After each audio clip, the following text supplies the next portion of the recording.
hold up, I am on my way, I'm in motion. Let's go to the ocean. Yeah, let's go outside. Welcome to Crafty Beach. This is Julie. Today I have a crafty Halloween DIY video for you where I put together 38 of the Halloween DIYs that I've done on my channel so far this year in 2024 into one crafting marathon video. I will be sure to include chapters down below if you'd like to pop around. Otherwise, enjoy. For the first new Halloween DIY, I'm using a Dollar Tree wood frame. I really like these because they're wood, not plastic. Some of their toy bugs from the toy department, and one of their black 8x10 canvases from the Crafter Square section at Dollar Tree. I love the fact that this is already black. It's perfect for Halloween. If you can't find it in black, though, they are easy enough to paint. The white ones, you could paint them black. But I haven't had any trouble finding those lately. It seems like they have a lot of those at my stores. Now for the little bugs, I want to do like bug taxidermy for Halloween. I thought that'd be really cool. Now the bugs are a little bit bigger than I like, but I think I can make it work. I'm going to try pairing up like a larger bug with a smaller bug and see what I can fit. I want them to be like in rows, like you would display bugs with taxidermy. And we are going to change the color of these. They won't be like super colorful like this. I think I can fit those 6. The praying mantises are really cool, but they're just a little bit too big. And we're also going to DIY that frame to make it cool for Halloween. Now, I told you I was going to paint those. I'm actually going to spray paint them with some of this brilliant gold Krylon spray paint. It's not like a real brassy gold. As you can see, it's almost more of a bronze gold, but I think it looks really cool. So I give them all a spray on their underside first, just because they're going to be sticking out a little bit. I didn't want any of those bright colors popping out from below. And I just let that dry and flip them over and give them another coat of spray paint. I think they look really cool now. And I think they're going to look really nice on the like taxidermy mount that we're going to be making for these. I'm actually going to DIY this for my son who's away at college. He wanted some Halloween decorations for his dorm, and I think he's really going to love this one. So they all looked pretty good except these two. You could still see a little bit of color coming on their head there. So I just gave them a little bit more. And they look so good. You wouldn't tell that those are those bright toys from the Dollar Tree. Now for the frame. I love this frame for one reason, for the canvases. They fit in there really nicely without like making the frame break at the corners like the plastic ones always do. And so I think this is going to be nice and sturdy. I just go ahead and take the back off, take the glass out. I'm not going to be needing that at all. I can save that for a resin project for sure. And as you can see, it's going to fit nicely. I don't really need the staples though, so just using a pair of pliers, I'm just going to pull those all out, just kind of flatten them and pull it out towards the center so you don't cause any damage to your frame. And I think that's going to work really well. I'm going to go ahead and glue them in there so I know exactly where to put the bugs, like without being cut off by the frame. So I put a little hot glue inside the frame ledge there and just glue the canvas straight in. Now the frame is cool that it's wood, but I wanted to give it more of a Halloween vibe for this one. So I'm taking some black acrylic paint and painting it. Now you can see that this wood is like finished with some kind of sealant that makes the paint like really not absorb. See how it kind of sits on top of the wood and you can see some of the wood showing through? Well, I kind of liked that effect. I thought it looked distressed but creepy for Halloween, so I think I'm going to go for it. So I am just painting up to the little ledge that sticks up there around the frame. I'm going to go in and paint that, I think, another color. I probably should have painted the frame before I put the canvas in there, but it's glued in there now, so we're going to make it work. So just one coat. I do it on the top and the sides, and purposely letting some show through. And now I don't have to go back and distress it yet, but yet it still looks kind of creepy.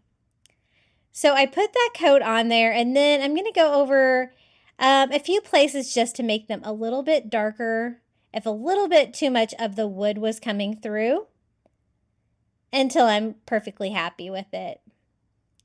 I'm going to make this a standing sign, so I'm going to keep that back. I can put that back on the canvas. And for this little section that sticks out right here, I want it to be gold too. I'm using my gold Posca paint pen. The only thing I didn't really like about this gold is it is not the same color of gold as my spray paint. But you know what? I think they'll kind of complement each other nicely. So I just go over all of that outside rim, making sure I get really good coverage. And now it's time to load up the golden bugs. I was trying to remember how I had it laid out before. I thought I painted them in order, but then I kind of lost track. So just checking those out to see if I like the way that looks, and I think that looks pretty good. So I'm going to start here in the center, just because it's going to be easier to center the center row of bugs, and glue these both, just with a little hot glue underneath of them, attaching them to the canvas. They all pretty much had flat enough bellies that I was able to glue them directly to it. So just doing the same thing over here on the left with these creepy crawlies. Originally, I thought about making the bugs black and kind of making it look like an embossed look, but I really didn't think you'd be able to see the bugs very much. And so I kind of like the idea of doing a contrasting gold, and we're going to be doing that a lot in the DIYs today. So that looks pretty good. I'm going to flip it over.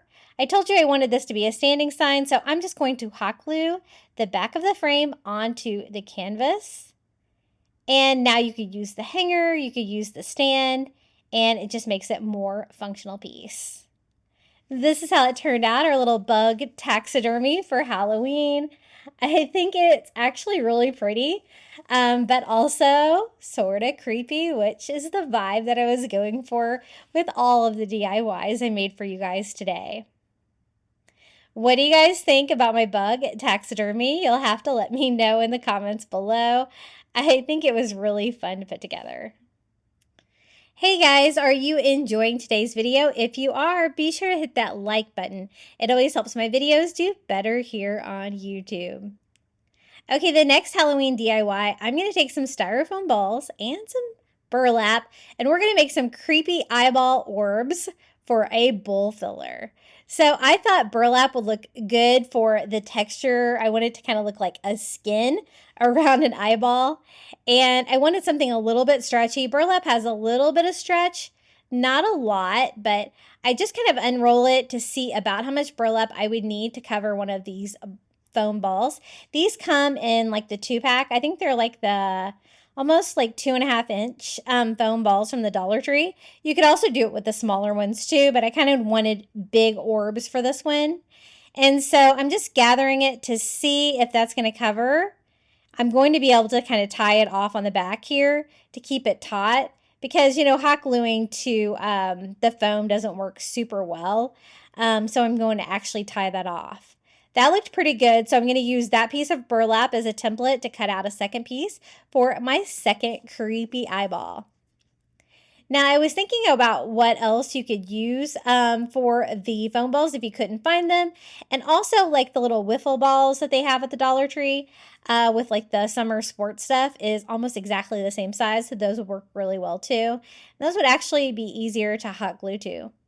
I just hot glue the sides here where it was a little bit shorter, and then gather my corners, these two corners together, trying to pull it as taut as I can against the ball until I get this. So I'm going to have it all gathered here on the back because you're not going to be able to see that side of the eyeball. And I take some twine and I'm simply going to tie that off as tight as I can. Back here where like it's really rounded and looks nice on the front of the eyeball. So that looks pretty good. So I'm just going to tie it off a couple more times to make sure it's going to stay in place. And at this point, I can also cut off the excess burlap. I don't need that at all. That's only going to get in the way. It was a little bit thick there. I had to cut like one piece at a time. But that is like the creepy skin part of my first eyeball. I got this idea from, I think Grandin Rhodes did some creepy eyeball orbs. I think I saw them last year on their website. And I've wanted to do some creepy eyes ever since. So I was really glad that I remembered to do this DIY. I think it turned out really cool. So again, I just kind of lay my styrofoam ball right there in the middle, hot gluing the shorter ends up. This burlap does fray a lot, but you're not going to be able to see any edges, so I'm not too worried about that. And again, I just pull my two corners together on this side, pulling it as taut as I can. The two corners on the other side. There's really not a lot of room to twist it. Just pull it as tight as you can. And then I just take another piece of that Dollar Tree twine and tie it off 2 or 3 times. Again, I'm going to cut off the excess fabric, and we have 2 eyeballs ready to go. Now for the eyeball itself, I thought it would be easier to design a printable, so I designed this eyeball printable, and I will share this in the description of today's video so that you can recreate. It's kind of a black and white eyeball, and I just printed mine out on regular copy paper because I wanted it to be nice and thin, so I'd be able to take the shape of the round eyeball. I just go ahead and cut them out. I kind of shaded the edges so you would know exactly where to cut these. And I printed out 2 at a time. I think I have them saved as an individual file. I will go ahead and put 2 on a sheet of paper if I can. That way it'll be easier for you to print them out both at the same time, kind of like I did. Now for the Mod Podge, I'm using the gloss Mod Podge from Dollar Tree. I don't often use that one, but what I want is the eyeball to look really shiny and real. So I just Mod Podge that onto the burlap. It's not going to want to stick at first, but if you leave it on there and kind of let the Mod Podge set up, it will dry and glue to the burlap. As you can see, I'm coating the front and the back, trying to get it as wet as possible. And I'm just gluing the eyes to the front of the eyeball if the tied part is the back of the eyeball. Those will be able to sit down in my bowl, my creepy bowl I'm doing for Halloween, and you won't be able to see that back there. Once they dried, I went over them with another coat of the gloss Mod Podge to try to get that shiny eyeball look that I was going for. And I actually end up going over it a 3rd time because I really like that glossy look. If you wanted to, you could do some like bloodshot eyes or something like that, but I really wanted just the simplicity of like a gray eye, kind of creepy. Now for like the eyelid part, I'm using some twine. This is the thicker twine than Dollar Tree. This is the twine from Walmart, but you could always do it with the Dollar Tree one as well. I'm just going to use some hot glue. I'm using my Surebonder just because I needed a fine line of hot glue. I didn't want you to be able to see any excess hot glue here from the twine. And I glue it to the top eyelid and then go around the bottom with that same piece. Really easy, and it kind of forms that opening between the creepy burlap skin and the eyeball itself to look like an open eye, kind of like that. See how that glossy Mod Podge makes it shine? And I printed it with like an eye shine in it too, which really helps enhance that effect. So I do the same thing for my other eyelid, just some twine, hot glue it all the way around in that eye shape, and I think that looks really cool. So that's pretty much all I have to do with my eyeballs. There they are. I think they look cool. Now for the bowl, I'm just using one of the Dollar Tree straw bowls, just a round one, just a regular tan color. I think that's going to be fine. And I'm going to fill it up with some Dollar Tree reindeer moss. I think I might have a couple different kinds mixed in here together. I've been having trouble finding that at Dollar Tree lately. I might have to go to another store. And then I just place my little eyeball orbs right inside, kind of one in the front, one in the back, looking like straight up. And then I make sure that everything is filled with reindeer moss, kind of coming out creepy on the sides. Now I wanted a spider. This is a little black fuzzy spider that I got at Walmart, but you could always use a Dollar Tree one. I just thought this one was the perfect size for this bowl. And then I thought, you know, if I'm going to have a spider in there, I better add some spider webs as well. So this is that webbing from the Dollar Tree. I don't normally like working with this stuff. I find it kind of hard to work with, but we're going to make it work with this. So I just cut some of the rope off and just stretching it out. I'm not going to need near as much as I think.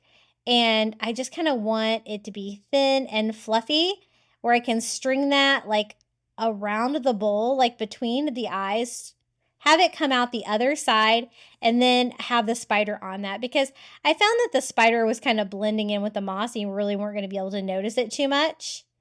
And then I just have to work the spider back in there. Just a little bit of arranging here. I don't want it to be too heavy on this. I do like the fact that it kind of sticks to the outside of the basket. If I string it, makes it look more like a spider web. And I think I like my spider maybe this way a little bit more. I think he fits in there a little bit better. But I think he's a nice creepy touch to go with these great burlap eyeballs. Aren't they creepy and cool? I'm so glad that I finally did this project. It was so much fun. And I originally thought about doing some paper mache with like brown paper bags for the eyes, but I'm glad I chose to do the burlap. I think it was way easier and it looks really cool too. It's nice that it's a Halloween decoration that's spooky, but it's also kind of pretty. There they are, our eyeball orbs. Now for the next DIY, I want to make a spiderweb topiary tree. I'm going to use some of the Dollar Tree cotton twine. It's the just cotton. Some of their black fuzzy fabric. That's kind of new at Dollar Tree. I love that stuff. I thought about using the spider lights, but I ended up using a different spider. And then flexible cutting mats to make a tree. I have made Valentine's Day trees. I've made lots of trees with these cutting mats. They work really well because it's flexible. You can make a cone shape, and they're a nice size as well, being 12 inches tall when you do it sideways like this. So I just roll it into a cone shape, trying to get it fairly pointy here at the end and kind of overlapping that last flap right here. I just take some hot glue on that like last flap and hot glue that to it to create the tree shape for the spiderweb tree. Now at the bottom, it is not going to be even. We will trim that up, but I'm going to go ahead and glue the other side of the flap down first. And then just go in there with scissors. It's super easy to cut, and try to cut it to like a flat bottom right here. And we have our topiary tree. So works really well for a lot of different applications and seasons. Now I've been dying to craft with this black fuzzy fabric from the Dollar Tree. I thought it would be perfect for Halloween. If you can't find this, black fabric would work, but I thought this would give it a fun touch with this great material. So I am just measuring it. It's 12 inches, so it's perfect height for this size of a spiderweb tree. And I want the fabric to kind of go straight up and down. So I'm going to do my hot glue here, straight up and down. That way I can have like my seam for the fabric on the back where you won't be able to see it. And I just kind of roll my fabric right on top of that. And then just keep rolling until it is covered. Again, I kind of want a straight seam here on the back, so I try to straighten it out as much as I can. And I just put the hot glue on the fabric so I can continue rolling that on there and covering the entire tree with this black fuzzy material. Once that sets up, I can go in and trim off the excess material. I think this would be cute for so many Halloween applications, like fuzzy black cats and fuzzy bats and stuff like that. I just love it. I've used it before on my bee DIYs, like in that golden color, and I was really happy to find some in black as well. Now I do kind of want to secure it here at the bottom so my fabric doesn't kind of like ride up like that, a little bit too short. I don't want any of the plastic visible, so I just kind of glue that down and trim it up if needed. I also want to glue the tip so it's closed a little bit more than it is. So I kind of glue the fabric together right there. I left a small opening in the top for my excess material, and I just kind of push it down inside there to cover the entire thing with the black fuzzy material. Now it's time for the just cotton. If you can't find this one, you could always use like the hardware. They have a twine. Or even like the macrame cord from Dollar Tree would work too. I just thought this would be a great thin white cord for a spider web. So what I'm going to do is just kind of drape that over the very top, cutting off enough of it where I can go all the way around the bottom and tie it off here. You could always hot glue it on the inside if you wanted, but you're not going to be able to see the bottom of it. So I thought, why not? I'll just tie it here. Just makes it a little bit easier. So these are going to be like the spider webs that everything else are attached to. I'm only going to do 2. I'm going to do them crisscross like this. So I go the other direction, cut off about the same length, make sure it's kind of centered there on the tip of it, and then tie this one off at the bottom as well. Now, originally I thought about putting those spider lights on it, and I was thinking you could even hide like the battery pack underneath of it since it's hollow inside. But I did end up using a different spider. Now what I wanted to do is make it look like a spider web. So we're going to have to be doing all the cross sections of the spider web, and they kind of arch up. So I'm going to have to kind of take it one step by step to be able to glue that down in an arch pattern like that, which is going to give it the great spider web effect. Again, I'm using my Surebonder just because it is a more fine tip hot glue gun, and I don't want you to be able to see any hot glue on this great fabric. I just do an arch design, and I continue that here in the next section. And I like the fuzzy fabric because it kind of sits down in it. It gives it a really cool feel. And I definitely have to use the hot glue the entire section so it will keep that arch shape. I don't want like straight lines. I want it to be arched like that. And I am just going all the way around until I finish where I started there. And then I'm going to go in and do a second row the same way.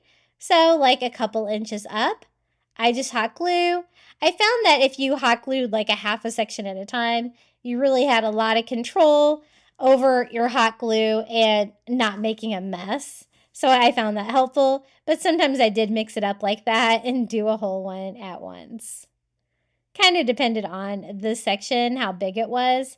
They're not uniform, which is great because a spider web wouldn't really be uniform either. I just glue that around until I start here. I can stop where I started, and we're just going to repeat that all the way up the spider to form this great web. I just had this idea in my head. I couldn't find anybody else that have made anything like this, but it just kind of made sense, the shape of the topiary tree and how I could recreate a web on there because of the interesting shape of a spider web. I've done other spider web crafts where I've done like spider webs in frames and stuff like that. So I kind of know the spider web pattern. It's super easy to do. Once you get those cross sections and you just do all these little arch parts to give it that cool shape. It would also be cute if you had like the spider web fabric from Dollar Tree and covered it with this. But I think that if you create your own web like this, it is always going to be a little bit better. I think I have room for one more row up here at the top. And this is going to finish off the web part of our little topiary tree. Now I want to decorate it with a spider. And again, I did try the little spider lights, and I thought they were a little too busy with the wires and stuff like that. So I'm going to switch it up to one of the Dollar Tree spiders. These are the spider clips. They're like black glitter. I like to use my heat gun and not touch that hot clip afterwards to peel those off, but it gives me this great spider. I was trying to decide where exactly the spider should be on the web. I thought about halfway down here on the front would look kind of cool, kind of like climbing up the spider web like that. But I thought it blended in too much being black on black. So you know what? We're going to use that gold spray paint, and we're going to spray our spider. Now I found that this spider did not spray paint as well as the plastic one, maybe because it had the glitter, a little bit of flocking on there. So I felt like I had to paint it a little bit more to make it a brighter gold. And so I just go over there with a second coat just to brighten it up a little bit. And that looks good. Trying to make sure it's not too sticky. And it is dry enough here to work with. I'm going to go ahead and glue it right about here. And now it really pops against that black background of the spider web. And we have a little golden spider. Kind of coordinates well with the taxidermy bugs that we did that were all gold. And I really think that's as much detail as it needs. The spider web really adds so much to this, and that little pop of gold on the spider was just a really fun little touch. So here it is, our little spider web topiary tree with our gold spider on there. And I really love how this turned out. You can do a tree for every season. Doesn't have to be Christmas. I've done them, I think, for every single season, and they're always really fun. Hey guys, have you checked out my website yet? It's craftybeach.net. I'm going to be archiving all my YouTube videos there that you can remember to make my crafts. You can pin them to make them on Pinterest. Now for the next DIY, I designed this great owl wearing a witch's hat, watercolor for you to print out. It will be in the description of today's video. I printed mine out on cardstock, pretty much filling the entire sheet of paper. I do want to do it 8 by 10 though. I'm just going to kind of cut some of it off. I'm using one of these Dollar Tree wooden frames. And I'm actually going to use the glass in it for the canvas for a hard surface to glue our watercolor to. So I can use that glass as a template so I'll know exactly how big I want this to be. I'm just going to kind of center my owl on there. And then I'm just going to take like a fine tipped Sharpie. You can always use like a ball point pen or something like that, and just kind of sketch it out if it's a little bit too big. I printed mine whatever would fit on my paper. I don't have like a printer that prints completely to the edge. And then I'm just going to trim this out. What I'm going to do is Mod Podge this onto the surface of the glass in the frame to make it look like a painting, because I'm going to be using Mod Podge. It gives you that great like brushstroke texture in there to kind of make it look a little bit less like framed art. It looks really pretty when you do this technique. So I'm covering my entire glass with just a matte Mod Podge. I want it to be nice and thick to hold the cardstock on. And I just make sure that I get it centered perfectly on there. My edges line up. And then with dry hands, I just smooth the image out the best that I can. And then you don't even have to really wait for it to dry when you're using cardstock. That's one reason I like to Mod Podge with it.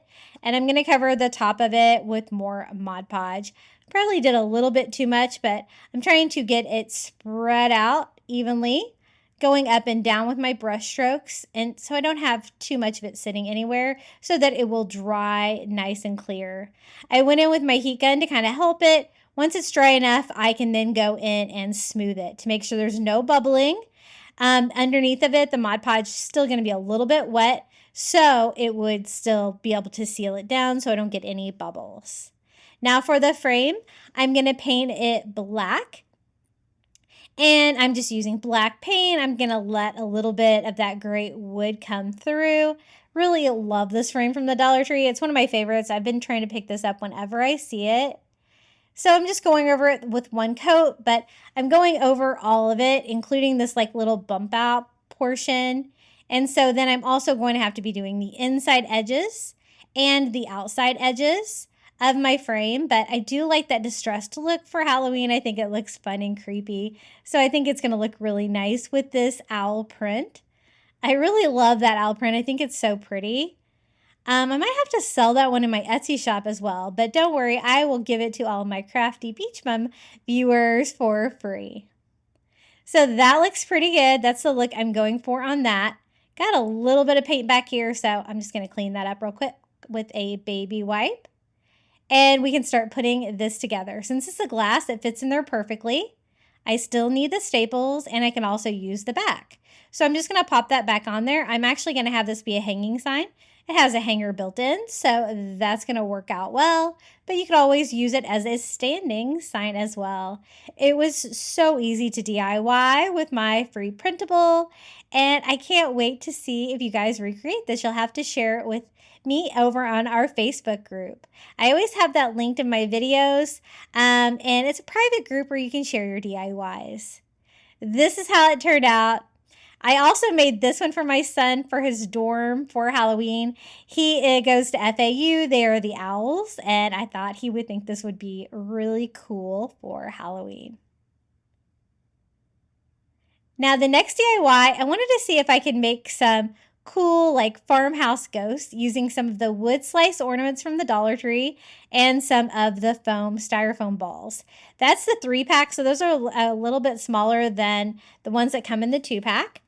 And then I take some Dollar Tree dowels. They're nice and tall, but skinny enough to fit in the hole on the ornament. So I think that's going to be a time saver. I won't have to drill any holes. I just use my miter scissors to cut them down to size. I'm going to make one like an adult ghost and one like more of a child size. So I made this one a lot longer, but look how they fit in there. Pretty cool, huh? I do go back and glue them on the bottom to make sure they don't spin around. So you might want to glue them at that step. Now for the first layer for the ghost, I'm just using some Dollar Tree white fabric. It's a polyester. It doesn't matter what you have, just something white. And I'm going to cut that in half. I think that's going to be plenty for both of the ghosts. This is going to be my first layer. Then I'm going to go over it with that Dollar Tree creepy cloth in the ivory color. I think that's going to look really cute together. I saw like some ghosts kind of like this that were on sale like on Walmart's website. And I thought they would be so easy to recreate with supplies from the Dollar Tree. So that looks pretty good. I do want to kind of just tack it in place with a little bit of hot glue right here on the top of its head. And then the rest of it's just going to kind of drape down over the styrofoam ball. And so I just kind of center that on my dowel, poke that straight through my styrofoam ball, and push it down pretty securely on there to form the head of my little ghost. That looks pretty good. Let me go ahead and get the other ghost going as well. Since it's shorter, I decided to cut its drape a little bit shorter as well. I'm going to have this be a child size. I'm going to use the same size styrofoam ball, but you could always use even the smaller ones Dollar Tree has that I think comes in a 4-pack if you wanted to have a smaller head, but I'm okay with them having the same size head. So I just glued that on there and pushed that onto that dowel as well.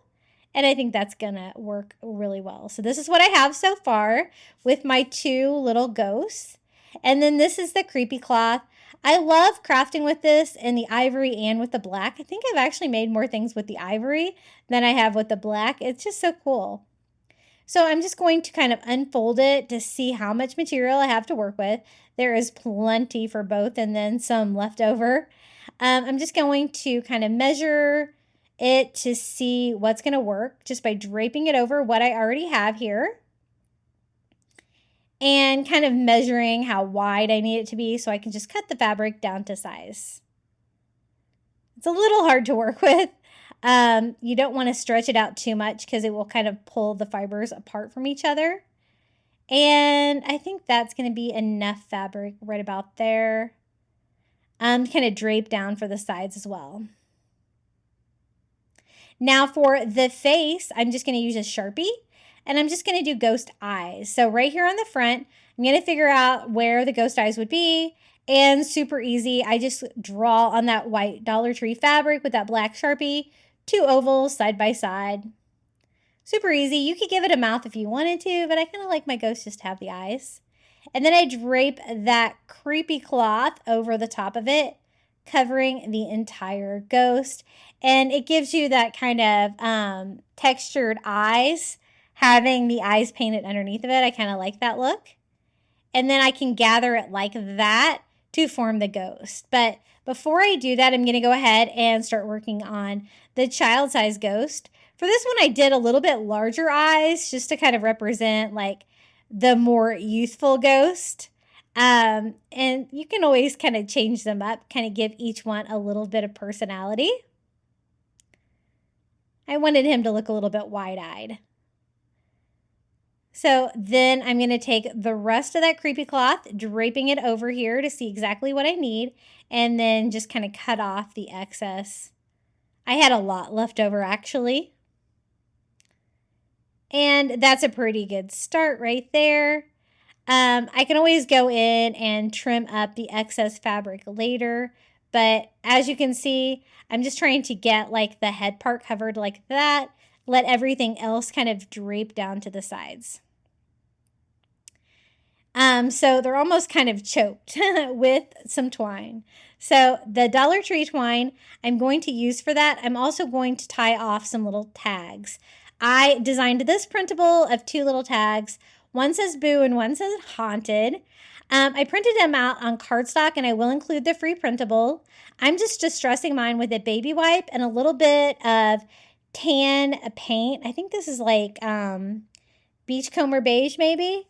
And just splotching that on there to make it look like old weathered paper before I cut out the cardstock. Quick, easy way to have some aged paper, just using something plain like the white cardstock. And the reason I printed this on cardstock is so it will be heavy duty and it will work well as little tags tied around the ghost's neck. So we have boo and haunted. Now, I don't love this hole puncher because you can't really see what you're doing. So I had to kind of punch it a couple times to kind of cover up the hole that I put on there. But when I tie them on there, you're not going to be able to tell. Next time, though, I'm not using the hole puncher. This is the twine we're going to use from Dollar Tree. And I just cut off a piece long enough to kind of go around the neck of this guy a couple of times. I'm going to gather everything right underneath the foam ball. I tie it in the front first, kind of cinching him up. And it really kind of gives a fun little drape ghost body here. And then I pull it around the back, tie it again. And then I can pull it around and tie it on the front. And then I can go ahead and tie on my little tag. For this one, I'm going to use the word boo. I just string that on there. And then I am just going to tie a simple bow in my jute twine. Nothing fancy, but I thought it would be a little bit decorative just to tie it with a bow like that. And then I'm just going to cut off my excess twine. Now I'm going to do the same thing here on my child-size ghost, but I did notice I still had a little bit of excess fabric on this one. So I just kind of trim up the corners again. I don't want it too frilly of a ghost. And I really like the way that looks. Now, the second ghost, the child-sized ghost, is going to get the haunted tag. So I'm going to do the same thing. I just cut off some twine. I have way too much fabric on this one, but that's okay. I can always trim it up. And I tie it, cinching that styrofoam ball, which makes a perfect little ghost head. And I cut this twine a little bit shorter than I did the other one, but that's okay. I think we can still make it work. I just string my tag on there and tie it into a little bow. And I actually had just enough twine to make it happen. I think they look together as a set really cute. I guess you could do a whole family. You could do like a his and her and a child. One for each one of your children. Do your whole family in ghosts. Be really cute. You could have all of them have like different little tags too if you wanted. But I will include the printable for these that I made today. And I made the tag shape on there so they're easy to cut out. I did notice they were spinning around a little bit, so I added a little hot glue here to the dowel on the bottom of my wood slice so they would stay in place. And they work okay with it being just on the back of the wood slice like that because the foam ball is really lightweight and so is the fabric. So that looks really cool. I glued them both in place and just arranging the cheesecloth material or the creepy cloth material on there until I am happy with it. And here it is, the little adult and child ghost. I think they're so fun. They were so easy to put together. And here is how they turned out. I like that they both have a little bit different personalities with their different eyes and different sizes. But really cute and so easy to DIY. Everything came from the Dollar Tree, I guess, except for the cardstock that I printed the little tags out on. Hey guys, I would love to see your DIYs. You can share them with me on my Facebook group. I have it linked in the description of today's video, and all you have to do is join, and I will put you in our group so we can all see what everybody else has been making. I get some great ideas from you guys. Now for the next DIY, I picked up this great flocked skull from Dollar Tree. It's so cool and so well worth $1.25. They had it packaged in plastic, which is, I guess, just to protect it. So that's pretty cool. It's black and it's flocked. And I thought we could do something creepy and cool with this, using like a Dollar Tree candlestick and a spider. I wanted it to look like there's like a spider crawling down the skull, like towards its eyes. I picked up this gold candlestick from Dollar Tree as well. It is gold, and I wanted gold on this project, but it's a little too brassy gold compared to all the other DIYs we've made today. And I want my spider to be gold too, so I'm using this brilliant gold spray paint to spray paint them first. So I'm just going to turn them both upside down so I can get the undersides of them spray painted too. Especially the candle holder really didn't require very much paint because I'm kind of going from gold to gold. Once I get those dry enough, I'm going to go ahead and flip those over. I really like this shade of gold a little bit better than before, so I just did a coat of spray paint on those, and I'm going to flip my spider over and paint that as well. I do craft in my garage, so I'm okay spray painting out there. Sometimes I like to go outside, but if I put it in a box or something like this, I can actually do it in my garage with very little mess. So I did have a little bit of bubbling on my candle holder, but I'm just going to have that on the back. You're not going to be able to see it. Now, there will be some areas of the candlestick not covered by the skull, and we're going to use that as display. So what I'm going to do is just take some reindeer moss and just hot glue that around the edges of the candle holder. So it's going to kind of peek out from the bottom of the black flocked skull, just to give it another little fun vibe. I love using the reindeer moss from the Dollar Tree for like a creepy effect. So I do want it kind of going over the edges in a few places so that you'll definitely be able to see it. And then I can have the skull like right on top like that. It has like a flat part here underneath of its jaw or chin here. So that's the best place that I found to attach it. I just use some hot glue and glue that straight to the candle holder just like that. It's pretty lightweight, so it was pretty easy to glue there. And then I also want to glue on the little gold spider that's going down his head. I just put some glue right there on the tab that had the little clip in it and glue that directly to the flock. You do have to kind of hold it for a minute to let that hot glue set up so it doesn't fall off. And I just had a few more places I wanted a little bit more reindeer moss, but this was so easy to put together. I think it's like scary, but it's also kind of elegant with like the gold and the flocked skull. I also got some of these skulls in the green flocked, so it kind of looks mossy. So you could always do that with that one as well. But I was kind of going for some black, spooky Halloween vibes today. So I wanted to try to incorporate black a lot in these Halloween videos. He's kind of really dark there in the picture, but I love how he turned out. Now for the next DIY. I picked up one of these Dollar Tree frames. The reason I chose this one is it's square, and it's going to be really easy just to pop out the back of it and have just a square frame. What we're going to be doing is a broom parking sign where we're going to DIY some brooms using some pre-made ones there from the Dollar Tree. And then we'll make some as well because I want each one of my brooms to be unique. And I want to do like a broom parking so they'll all kind of dangle down inside the frame. So once I got the staples removed, these are what I'm going to use. I got these little tiny screw eyes on Amazon. I think I have them linked in my Amazon shop under resin maybe because I use them for my resin projects a lot. They screw in pretty easily. And I'm just going to use a ruler. I'm going to do 4 brooms. I'm going to do them about every 2 inches. So what I found to work best was just to take a little tiny screwdriver from the Dollar Tree and kind of just get through the surface of the frame to make it easier to screw these in, especially by hand. I think that you might be able to get these from Dollar Tree from time to time, but I often don't find them there. I think you can use them for lots of like jewelry projects and stuff like that. I know sometimes they have jewelry items in the crafter square. But these are just plain silver ones. They're really tiny, so they're not going to be super obvious. You could also use probably like cup hooks or something like that if you had some smaller ones. And I am just screwing them in with my hand if I can, but if it gets too tight, I can always switch it up to a pair of pliers to kind of force it in a little bit better. So this is my fourth and final one. I'm going to try to use 2 of those brooms that are kind of pre-made there that you see from the Dollar Tree. They come in a 3-pack, and I'm going to try to DIY 2 of them as well.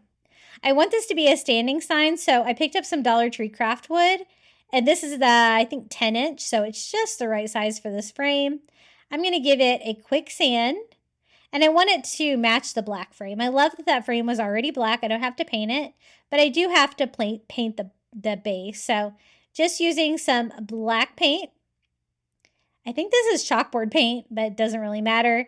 I am just going to paint the front, the sides, and the top and the back, anywhere you might be able to see it, since it's going to be like a standing display sign. This craft wood paints really well, so 1 coat is all it needs. And what I'm going to do is also do a sign for the top of the broom parking using a Dollar Tree wooden ruler. So this is going to be just the right size, and I can actually use that little ledge on there. It's going to come in handy. First thing I do is just remove the stickers from the ruler, kind of measure it. I'm going to go to my saw real quick and cut this down. They're super easy to cut, even if you have like a hand saw or something like that.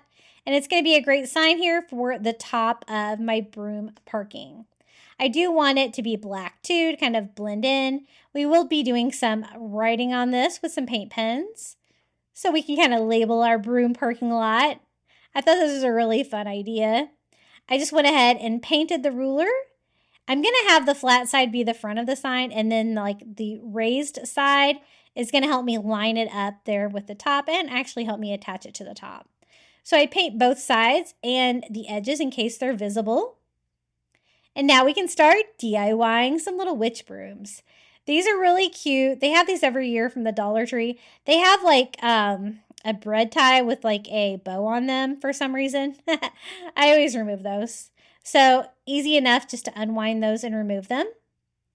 I do want each of these to look a little bit unique, and you'll see that I will kind of change them up just to make them different from each other. As you can see, they're a little bit too big, but that's no big deal. I can just cut down my broom fibers here with a pair of scissors. And I can also use just my miter scissors to cut down the dowel for the broom handle. Or any kind of saw would be easy to cut that with as well. But definitely it's easy with scissors with just the broom bristles. And I cut this one down to size as well. Now I'm going to make some witches brooms too using Dollar Tree dowel. I cut one down, and then you know what? The other half is about long enough for a broomstick as well. So I'm just going to use one of those, cut in half.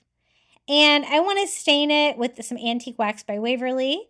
So I just kind of go over all the sides and ends of this to give me a nice wooden broom handle.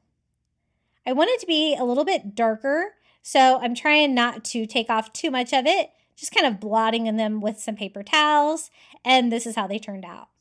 Now for the bristles of this broom, I'm just going to use some Dollar Tree raffia. So I'm going to unwind it a little bit so I can get a little bit larger bundle. I cut that off. I'm going to use about the area where it goes from fold to fold, and then all my bristles should remain kind of straight as well. I'm going to use some Dollar Tree hardware wire to attach this. You could also probably use twine. I just kind of put it over the dowel, and I'm going to wire it together. I try to get it on there as tight as I can to make sure that like the broom stays together. This one's not a super full broom. Again, I want them all to be a little bit different. And I kind of cut it like you're cutting hair, so they're all a little bit different lengths, and it's going to make it look a little bit more ragged. I also add a little hot glue to try to keep that one in place because I felt like I didn't have it wired on as tightly as I wanted to. Now I need to make a second one. So again, I'm going to go kind of from fold to fold till I get a decent sized bundle of the Dollar Tree raffia. And I cut off a piece of the wire. And I learned my lesson on the first one. I'm going to wire this one a little bit tighter if I can. I like twist it when I get it on there so I can get it really tight. before I start wrapping it around, and that seemed to work out pretty well to DIY a little broom. Again, I want it to be kind of point cut there to make them a little bit different lengths.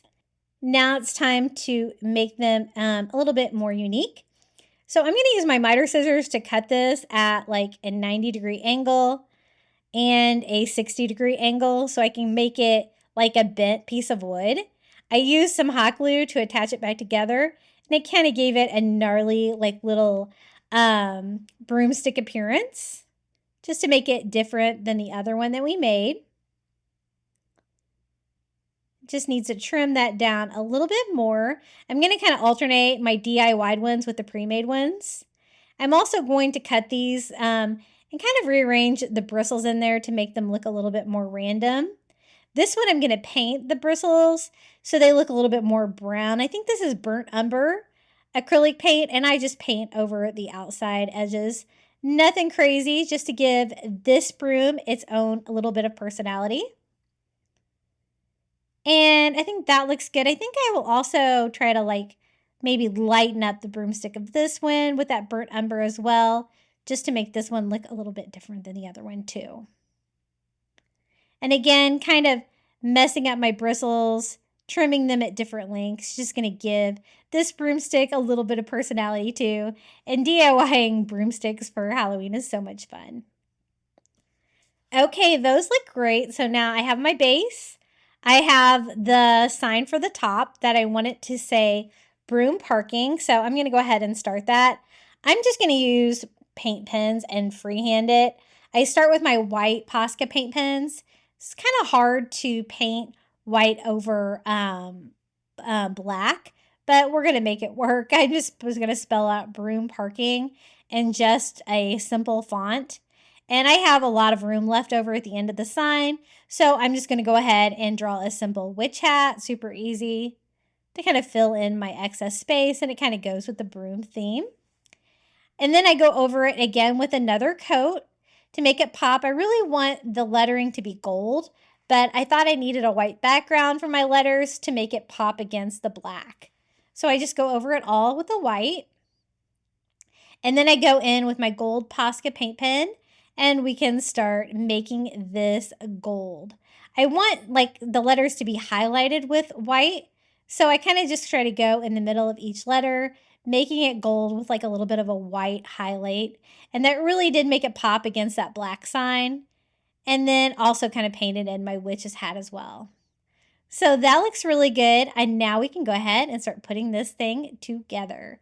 So I just start with some hot glue here on the bottom of my frame and glue that directly down to the craft wood. I used a pretty good amount of glue. You don't want to use so much that it makes a big mess, but enough to make sure it's secure.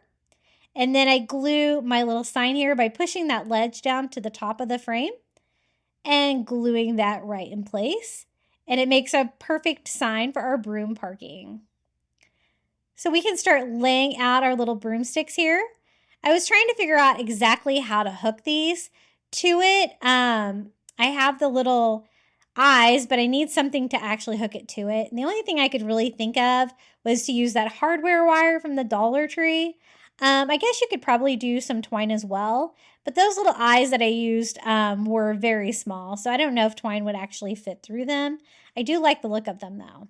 So I'm just taking that wire. You could also use some of the floral wire from Dollar Tree. They have some great metallic tones of that right now. And I just string that around where I have two pieces of wire coming out that I can string that around the handle of my witch's broom. I'm also going to secure it with some hot glue so it doesn't slide off. I do end up kind of spinning those around, so the hot glue is more on the back in the final project, so you can't see it as much. You could also flip it over and do it that way too, I guess. So again, I take some wire, I twist it a few times, and then I twist that around my broom as tightly as I can get it to hold on to it. And kind of the more wire, the better. But again, I'm using hot glue on all of them because the straight nature of the dowel, I just thought the wire might slip off and I wanted to make sure it was secure. So continuing on, I like the fact that each one of the broomsticks is a little bit unique. And they're all kind of altered in there as well, alternated. So a wire and hot glue for my third broomstick, and we're going to do the same thing here with the last. This project is almost done. I love how it turned out. I like how there's no background. You can see through it. And the little witch's broomsticks just kind of dangle down in there. A little bit of hot glue on this one as well. I do let that hot glue sit up a little bit so we can start to harden.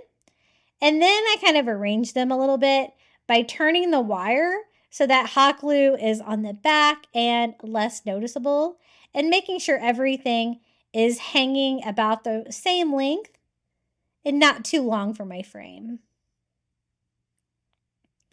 Just a few little tweaks on this project and it is almost complete. And let me show you how it turned out. It's kind of hard to show you. Our little broom parking, I absolutely love it. It was so much fun to make. Everything was from the Dollar Tree and super inexpensive to make as well. Here are all of our little broomsticks. I love DIYing little broomsticks for Halloween. I don't know why, I just think they're so much fun. And it's pretty large and kind of stands on its own just like this. I hope you're enjoying this video so far. Up next, we're going to switch up a little bit. Still Halloween, but it's going to be Apothecary DIYs. I DIY'd my coffee bar, but you can kind of use these Apothecary DIYs wherever you need some Halloween decor. So for the coffee bar, I'm going to start on the bottom row. I thought one of these Halloween little fences from the Dollar Tree, I guess they're like landscape edging, would be cute. My Dollar Tree only had one, which is what I need. I'm just going to go ahead and just cut the connectors off the sides just because I'm not going to need those. And I think the little yard stakes on there are going to be perfect because it's going to be able to stand it up and kind of decorate the wall behind the apothecary and kind of make it look creepy. It's already black with like silver distressing. I wanted to go over it with a little bit more black to make it a little bit creepier, a little less silver, but a little bit of that silver shining through, but mostly black. So that was really easy to do. It takes up like lots of space there on the coffee bar and gives me a great background to build an apothecary. Now for the shelves themselves, I'm going to cover them with the Dollar Tree Creepy Cloth. This is the gray. I always call it the black, but it is pretty cool. There's plenty here. There's enough for both of the shelves of my coffee bar that I have in my kitchen area. So I'm going to cut that in half. That's going to go on the shelves. For the first items we're going to decorate it with, we're going to use some of the little skeletons from the Dollar Tree. A little, you know, I can't see, oh, don't feed me the poison ones. I think those are going to be really cute. And then we can get started on our first apothecary like potion. I wanted to do tons of jars with fun things, so I went to my Dollar Tree tonight and I had some fun putting this together for you. So I'm just going to use one of the Dollar Tree mason jars, just the regular size one. And I kind of wanted to look old. Since it is like clear glass, I thought I could give it that old aged look with just some matte Mod Podge. And I'm just using one of those little stencil daubers. I love those. And you can use any kind of sponge, just sponging it all over. That's going to give me like a cloudy glass, kind of make it look a little bit older. For the lid itself, I'm going to paint all of the lids for the coffee bar black, just so they will all kind of match. It doesn't have to be perfect. I like actually a little bit of the metal showing through, and I do both the ring and the top. Since this is a mason jar, it has both. And that will keep it consistent, having everything have the same color lid. Now to fill this one, I picked up some dried pinto beans from the Dollar Tree. And I thought I could make these look like something creepy, so I went ahead and poured these in. I designed my own printables for all of the potions on the coffee bar today, and I will include the link to these in the description of today's video. I'm going to have it where you can print them all out on 2 sheets. If you need any individually, just let me know, and I will share a link. So this one is going to be the vampire kidney stones. Since they're beans, I thought it might kind of look a little bit like kidney stones, and I thought that would be kind of fun and creepy. I just put a little Mod Podge on the back of my label. I just printed them out on regular copy paper so they'd be nice and thin and I could do a really easy label. And you really want to do it on paper, not cardstock, because you want it to lay as flat against the glass as you can. And I'm not Mod Podging the top or anything. I want that rough paper label look. It's going to kind of add to the aged Apothecary look. And so this is how the first one turned out. Now for the next one, I also picked these up at the Dollar Tree, olives. They had a couple different kinds of these. Most of these foods that are already jarred, I will be able to reuse these later. I'll just have to remember what's in everything, but I'm not going to kind of mess with those because I hate wasting food. And I am just going to peel the label off and use the jar it came in. Now, some of these were easier than others to get the labels off, but I just decided to soak mine in water. It seemed like the best method. I think that you can use vinegar for that as well. And the label I designed for this one says goblin eyes. I thought that the olives kind of look like eyeballs, so I thought this would be a really fun design to put on our jar. And it saves you money because you got like all your filler, your liquid, your jar all there for $1.25. And afterwards you can have some olives to snack on. So I am just using a little scrubby scouring pad to try to get this one off. This one was really attached, and I even added some dish soap hoping that would help, but I don't know why. This was the worst one that I had today.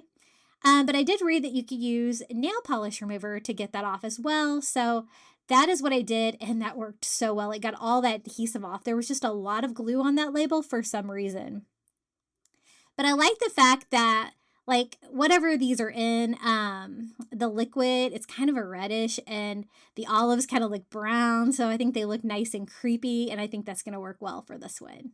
Since I don't want to damage the food or anything, I just leave the lid sealed on there, but I don't think it'll bother anything to just paint the lid. So again, I want all my lids to be black because I have like every different color lid today for this coffee bar, and it's just going to make them look creepy, consistent. So that looks really good. And we can just go ahead and attach our goblin eyes. I had a lot of fun designing these labels today, and I will try to include printables for everything in today's video so that you can recreate. So some Mod Podge on the back, and we have some goblin eyes. I think this is going to look really cute on that first shelf of the coffee bar. Now for the next one, I picked up this little plastic jar at Dollar Tree today. It's like a plastic potion jar. It's already got the cork in there, so it works really well for $1.25. And then I picked up some of the Dollar Tree brown rice. I thought that would make the perfect maggots. So I designed a maggots label for this one. Really creepy, like eating like a corpse. So I'm going to go ahead and cut that one out, get that ready. I like the fact that the little plastic bottle is kind of a brownish orange. I wanted to kind of mix up some of the colors on our potion bottles today so they don't all look the same, right? And then I just put some Mod Podge on the back of our maggots label. We can go ahead and label this before we fill it up with our little maggots. Ever since I was a kid, I always thought rice looked like maggots. So it kind of made sense for me to make this one maggots. So that looks really good. That's a really nice size jar. They have these in several different colors, so you can kind of mix and match them up. I'm going to fill it up with some brown rice. You get a lot in a bag for $1.25 at Dollar Tree. Pop the cork back on, and we have our maggots for our Apothecary. Now, the next one, I was kind of surprised to find this at Dollar Tree. Like asparagus spears, kind of in a jar like pickles, right? And so I thought these would make the perfect witch fingers because they're long and skinny and green like witch fingers, right? And so again, I just peeled the label off, soak that in water. While I'm doing that, I can go ahead and get my Apothecary label ready. And this one's going to say witch fingers. It's got a creepy little skeleton witch hand on there. And I think that's going to work really well for this. Again, I'm leaving it in its existing jar so that we can always eat this food after Halloween is over. And I don't think I've ever done my coffee bar for Halloween. I think I always do it just for fall, so this is a really fun treat this year. It has a white lid, so I go ahead and paint that with black. As you can see, it also covers up like expiration dates and stuff like that, so kind of keep that in mind. But I really don't want any of that to be visible because I want it to look like a jar like that we put together, right? And I'm leaving it just clear glass because I want you to be able to see in there to see the witch fingers. And I just put some Mod Podge on the back of our label and put that one on there. Super cute little witch fingers. I think these make the perfect little witch fingers. Now the next one, I picked up a little glass jar from the Dollar Tree. This is one that kind of sits like a candy jar that you can kind of snack in. And so I am going to fill this one up with some sunflower seeds that I picked up at Dollar Tree. And you know, afterwards, you can always use this for snacking. It's actually perfect for sunflower seeds. This one had a metal silver lid. So again, I am painting it with black. It's kind of hard on the sides of some of these lids to get in there with this little stencil dauber, but that's okay. As long as I have it mostly black, I'm going to be okay with it. Because again, I kind of want it to look distressed and old and creepy for Halloween. So that looks pretty good. So let's go ahead and fill this up. I was surprised they had lots of different flavors of sunflower seeds at Dollar Tree. And I just got the original. And I am just going to pour that in there. And I thought these looked kind of like fingernails. And so I'm going to have it say zombie fingernails. I designed this label printable to be round. And again, I sized all of these on the sheets of paper, PDFs that I'm gonna share with you for this DIY. And everything is scaled to size. So if you use the exact items that I use from Dollar Tree, they should fit like this lid where I sized it to fit on there. I had painted it black just so I could have it black around the edges. And then I went ahead and Mod Podged the zombie fingernails label on there. Super cute, right?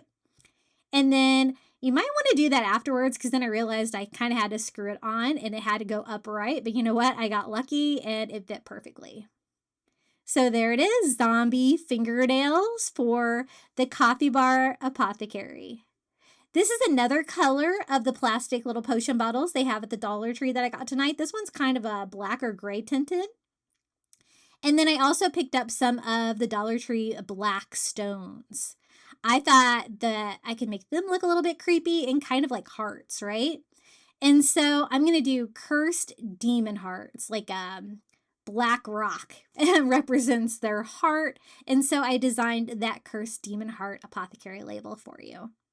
And then I'm going to Mod Podge that on. I really liked these bottles. Even though they're plastic, they still look nice. You can't really tell they're plastic. And the fact that they're already tinted saves you a step, makes them look creepy, gives a little color to the Apothecary. And even though I'm doing like a coffee bar, a tier tray, a cabinet today, you could put these anywhere in your house if you want to do an Apothecary theme, which is one of my favorite themes for Halloween for sure. So now it's just a matter of pouring in our little black stones. And I just fill it till I'm happy with it most of the way. Pop the cork back on and we have another jar for our Apothecary Cursed Demon Heart. Now this one is one of the little plastic candy dishes they have from Dollar Tree right now. And then I picked up some coconut flakes. Now I wasn't sure if I was going to be able to get this paint off these. I know I've tried before and I think I had trouble, but I wanted to stress it anyway to make it look like old cloudy glass instead of plastic. So if I damage it with fingernail polish remover, so be it. So I started with fingernail polish remover. Sometimes this technique works for Dollar Tree items and sometimes it doesn't.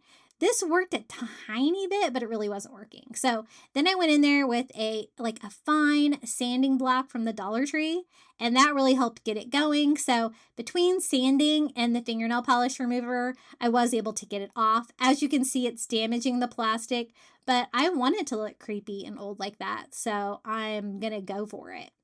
And so I just keep going back and forth with the sanding and the fingernail polish remover until all of that paint was gone, because my label wasn't quite big enough to cover the whole thing. And then I am going to distress the rest of the plastic jar with just some matte Mod Podge, just sponging all over. And you really can't tell where it was damaged and where it wasn't because all of it looks like old aged glass. And this technique for aging glass worked really well. I was really impressed with it. I thought that it would just from getting Mod Podge on glass and plastic before. And then I'm going to do the same thing for the lid. And this is a really cool jar because it seals nicely too. And it's great that I was able to get the writing off there so I can put my own label on there. I thought the coconut flakes kind of looked like ghoul dandruff. So I made a ghoul dandruff label for this Apothecary jar. Kind of funny. And I'm going to fill this up with the coconut flakes. I was going up and down the aisles at Dollar Tree. The cashier was laughing at me. He was like, "What are you making tonight?" And I was like, "An apothecary for my YouTube channel." He got a kick out of everything that I was buying. So I put Mod Podge on the back of the paper and again, put it right on there. That looks kind of cloudy, just like I wanted. And now we can fill it up with coconut flakes.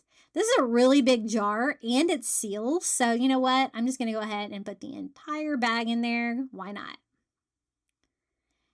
And it's a fun texture, a little bit different than the other things we've been using so far for our apothecary jars. And here it is, our ghoul dandruff. And it's a nice tall piece as well. Now I wanted some little pieces as well. I found these apothecary jars at Dollar Tree today. You get 4 in a package for $1.25. As you can see, they're really tiny. And they only had 1 at my store, but that's okay. I think 1 is going to be enough. I can make these 4 and scatter them around my coffee bar. Now, some of them are like wool of bat, where I'll have to figure out something to put in them. Some of them can just be liquid. Like this one's witch's brew. It's tinted. So I just put clear water in there and that looks fine. You don't have to dye it or anything.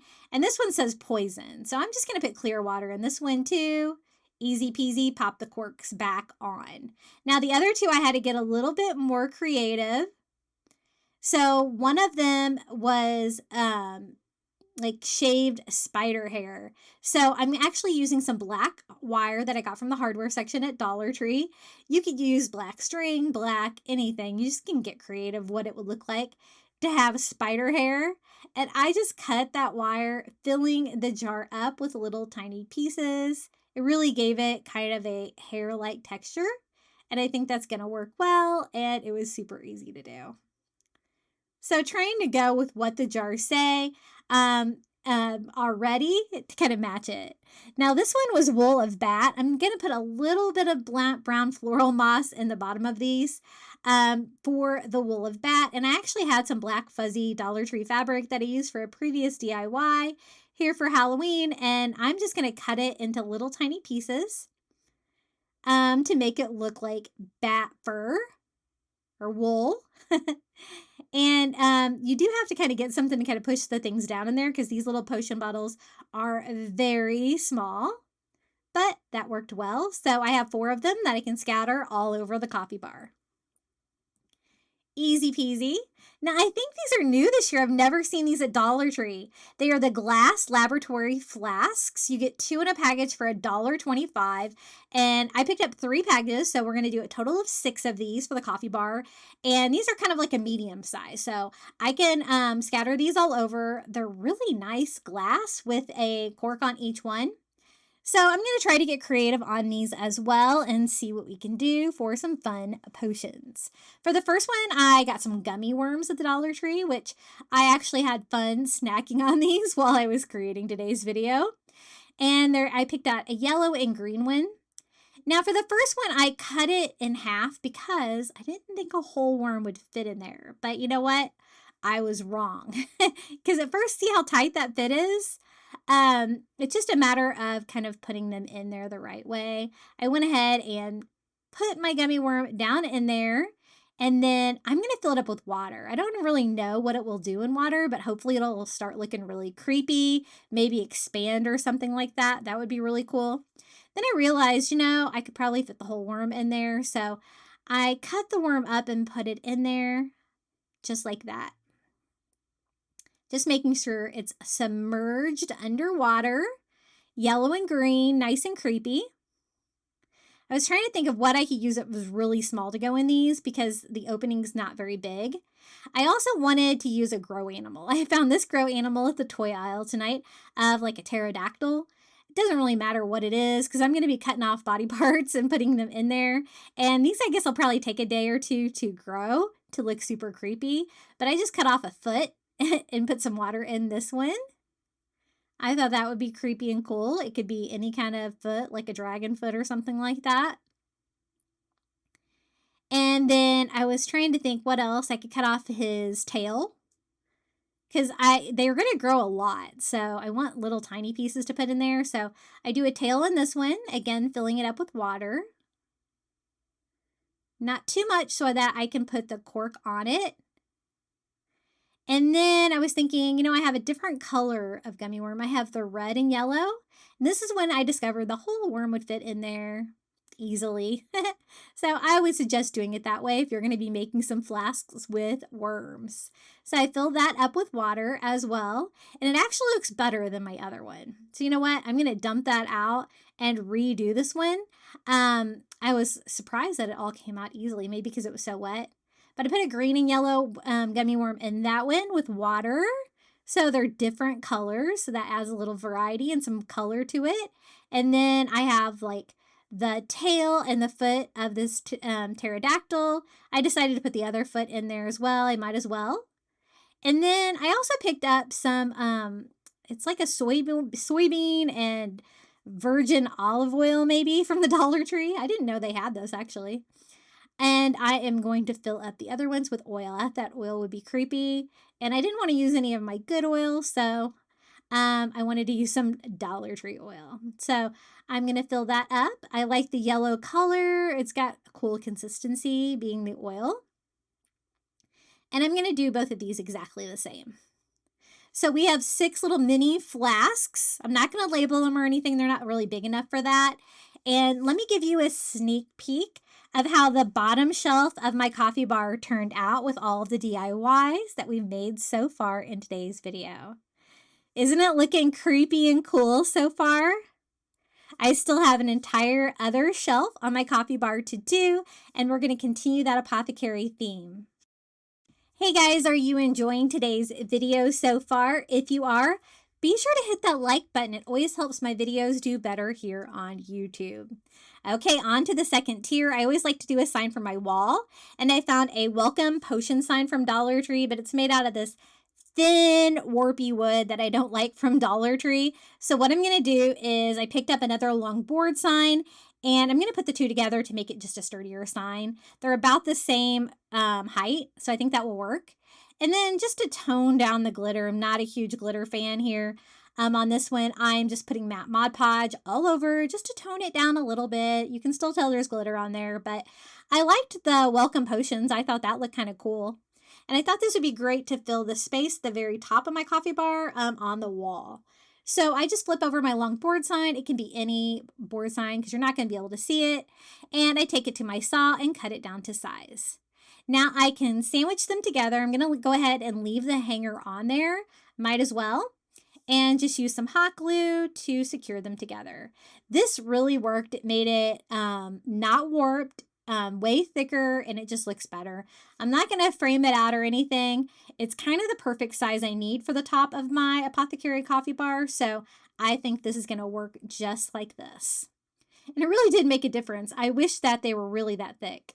Now, the next item is actually from Target Dollar Spot. It was $3, and they're test tube drink holders. It's a really nice rack with all the test tubes in there, and I thought this would be really fun to add to my apothecary, so I picked this up at Target Dollar Spot just the other day when I was visiting my son down in college. So I'm going to go ahead and try to find some cool things to put in here. They're not very big, so everything's going to have to be fairly little. For the first item, I decided to use some vase filler. So these are those like little sparkly white rocks that you can use in vases, but I thought it would look cool, kind of like maybe a scale or a jewel or something like that. I'm not going to label them or anything. I just want small items to put in them of different colors, textures. Now this is like the salts that you can use like for bathing. I thought this would be fun because it's a nice small piece, kind of looks like crystals, right? And I kind of liked the yellowish orange color. I thought that would be really cool. So I'm going to go ahead and fill this little test tube up with these. I want them to be kind of scattered. Like some of them have liquids in them. Some of them to have like hard items like that, pebbles. I picked up these at Dollar Tree, the Boston Baked Beans. They're candy coated peanuts, but I thought they looked kind of creepy. And a nice brownish color. So I'm going to go ahead and fill those up. Some were a little too big, but most of them were able to fit in there. I just skipped the large ones and filled up my test tube with those. They look kind of creepy. I like it. I also picked up Dollar Tree corn nuts because I thought they looked a little creepy, like something that should be in a potion jar or test tube. So I'm going to go ahead and fill this up too. They barely fit in there, but you know what? They were just the right size. You just kind of have to put them in there one by one, and that worked out perfectly. So I think that's enough for like solid items. Well, maybe I'll do one more. This is just the Dollar Tree lentils. I picked up some of those. You'll see here for another Apothecary jar. So I decided to do one more, and I filled that one up with those. That looked pretty cool. Now for the other ones, I'm going to do water. So I'm just going to go ahead and fill them up with water first. And then I can just use some Dollar Tree food coloring that I've had in my craft stash for quite a while. And I am going to dye those different colors. So I go ahead and fill them up with water first. And then I'm going to like kind of go back and forth with different colors on these because I don't want them to be like bright, bold colors like the food coloring comes. So I'm going to be mixing like a lot of colors today until I'm super happy with it. But again, I just wanted the liquid ones kind of scattered. I'm going to have this on the back of my top shelf of my coffee bar. And I'm going to lift it up with some like little wood blocks to make sure that you can see it. Because otherwise it might get hidden back there. And I think it's pretty cool. So I want you to be able to see it. So this was me going back and forth with colors. I kind of dumped out my excess water in them and added more color if I wanted to change it up. But I kind of wanted some dark colors, some interesting colors like orange and stuff like that. So mixing red and yellow together, just remember your color wheel, what you're going to get when you add those colors together. And I kind of keep working with them until I'm happy with them. This is me being a perfectionist and being like, it doesn't look quite right yet. I need to add a little bit more color to this one or this one, and then it's going to be just perfect. So I finally finished messing with those, and this is how my test tube rack turned out. I think it looks fun for an Apothecary coffee bar. Now for the next jar, I picked up some relish from the Dollar Tree because I thought this looked kind of creepy. So again, I'm just going to go ahead and peel the label off this, get it started. I found that helped. And then again, soak that in water. Now, I was trying to think of a fun label for this one. I came up with pulverized frog spawn. I thought that sounded creepy, and that's kind of what pickle relish looks like. So this is the label I designed for this one. And again, we're going to leave it in the jar. It's just a matter of getting this old label off and adding our new label. So some of them came off like that one. A lot of them come off really easily and some of them just really don't. I don't know why. And so it had a white lid. So again, I'm going to be making all the lids up here black like we did down below. So I used a sponger and black acrylic to paint that. And then time for the label, our pulverized frog spawn. My son's going to think this is funny. And I'm going to go ahead and glue this on the front. Really cool. When you're watching this, I'm actually going to be with my son. I'm going to go down and spend a couple of days with him here. We have to get passports for a big trip that's coming up this Christmas. So I'm super excited about that. And our passports are expired. So for the next one, I picked up some lentils from Dollar Tree and just a plastic jar. This is the one from the craft section just because I wanted all different shapes and sizes of jars. It's plastic, but that's fine. And again, it has a silver lid. So I'm just going to go in first, paint that with some black acrylic until I'm happy with it. And I thought the lentils looked kind of creepy and a little bit like warts. So we're going to call this one Witch's Warts. It's got a nice creepy image on there of some witch's warts. And I'm going to go ahead and cut that label down for our jar. Making the labels was half the work for this. So since I'm sharing these free printables with you, it should be a lot easier for you guys to put these DIYs together. Put some Mod Podge on the back and slap our label on this plastic jar. and we can fill it up with the lentils. Now, I did notice that the plastic looked a little too perfect, so I'm going to distress it with the Mod Podge all over just to make it look cloudy and creepy. I didn't do that really with any of the food that I might use, just because I really wanted you to be able to see the food in there. But this one was just a little too clear and perfect looking, so I wanted to rough it up a little bit. So I open up my lentils and pour those in there. And I don't know if I've ever eaten lentils. I have to admit, I don't think I have. I'll have to eat the rest of them and see if they're any good. And so this is what it looks like, our witch's warts for our apothecary. Now, I didn't want to just have potions, so I decided to do a candle just to make it look creepy too. And give a little height to the top shelf. So I picked up a black long candle from the Dollar Tree, removed the label. The fingernail polish remover worked great for getting that adhesive off. And then I'm just going to use a white paint pen. This is a Posca. I love the Poscas. I have these linked in my Amazon shop. They work on everything. They're so great. And I just make an X on there and then go all the way around with a straight line and go up and down. And what I want to do is make this look like a spider web. So really easy to do. I just do little curved lines connecting our two sides, right? Once I get those done, I can go ahead and fill it in all the way around. Just by doing a curved shape, connect the lines. Definitely doesn't have to be perfect. Just making it, trying to look like a spider web candle just to make it creepy and fun for Halloween. So almost done working on my last row here. And that was really easy to do. Definitely easier than getting my Cricut out and vinyl and all that kind of stuff.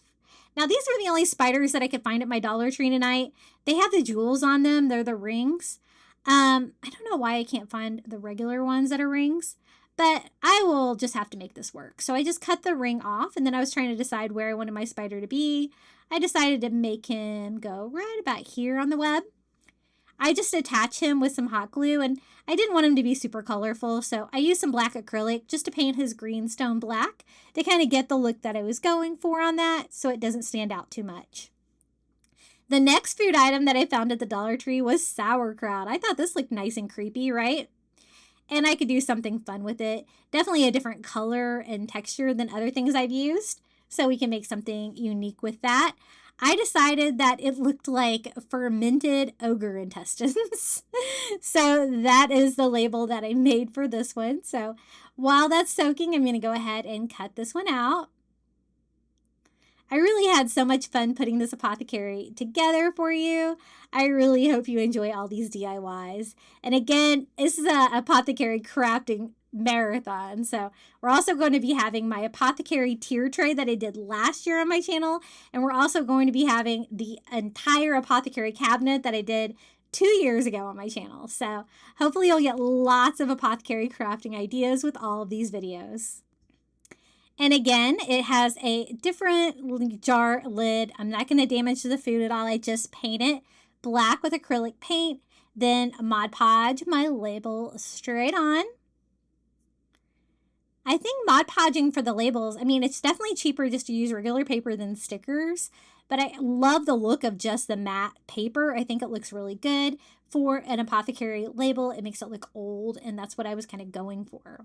For the next DIY, I picked up just a potion sign, a blank sign from the Dollar Tree, and some of their Halloween leather. It's kind of a black and white creepy print that I thought would look really good to cover the front of this. You could always use like Halloween scrapbook paper or even like a Halloween napkin on this. That would look really cute as well if you can't find the leather. I just draw on the back of the faux leather to sketch it out so I can cut it down to size before I even attach it. This is going to be super easy, and I'm going to use this kind of behind some of my other potions that I'm making because they're going to be spectacular. This can kind of be like a little bit of a background sign there on the top of my coffee bar. So I put quite a bit of Mod Podge on there because I thought the leather was kind of heavy. I wanted to make sure that it stayed on there and it was glued on well. And so I just make sure all of my edges are glued down as well, and that's all there is to it. A little potion jar with that cool leather on there. Now for the next potion jar or apothecary jar, I picked up some sweet pickles. I thought these looked a little bit creepy, right? And definitely something people will eat around my house after I'm done. And I thought they looked like slugs. So this label says cursed slugs pickled in brine. I thought that was really funny. So there is our label for this one. And again, I just soak it in water. Definitely the water I found was the key to getting the labels off. I tried using that like adhesive remover from Dollar Tree and it just wasn't quite strong enough to get those labels off. Again, it has a white lid, so I'm just going to go over and paint the whole thing black. I'm really glad that I made all the lids the same color. It really made it look consistent and creepy, and I love being able to use the jars that these are already in. Because, of course, they're all unique, and they have, like, different textures on them like this one. I put some Mod on the back of our Cursed Slugs label, and I made these to size so it should fit on there perfectly, and I just glued that to the front. Super cute, and I think it does kind of look like cursed slugs, right? And those little pickles in there. Really funny. And then I have found this at the Dollar Tree. It is like an eyeball globe. Really cute. If you can't find these, I just DIY'd some eyeballs in a recent video. You could use one of those as well. For the next item, I visited the pet aisle and I picked up some bones. So rawhide rolls, I thought those looked like great bones for an apothecary. And then I just needed a large jar. This is one that I had left over from the Shore Living line this year. I didn't really like the fact that it was blue, but you know what? I'm going to make it work. So I go ahead and put all of the rawhide rolls inside. Perfect size for this. And then I designed a label. And I'm going to have it be called Werewolf Bones. I thought that would be funny and creepy. So this is the label that I designed for this one. And I'm going to attach that to the jar. I was trying to decide if I wanted to try to change the color. I end up aging it. So that kind of made me happier with the jar. So I go ahead and first I'm Mod Podging the label on. I'm going to put it about halfway up. I'm glad that you can still see the bones. So that makes sense.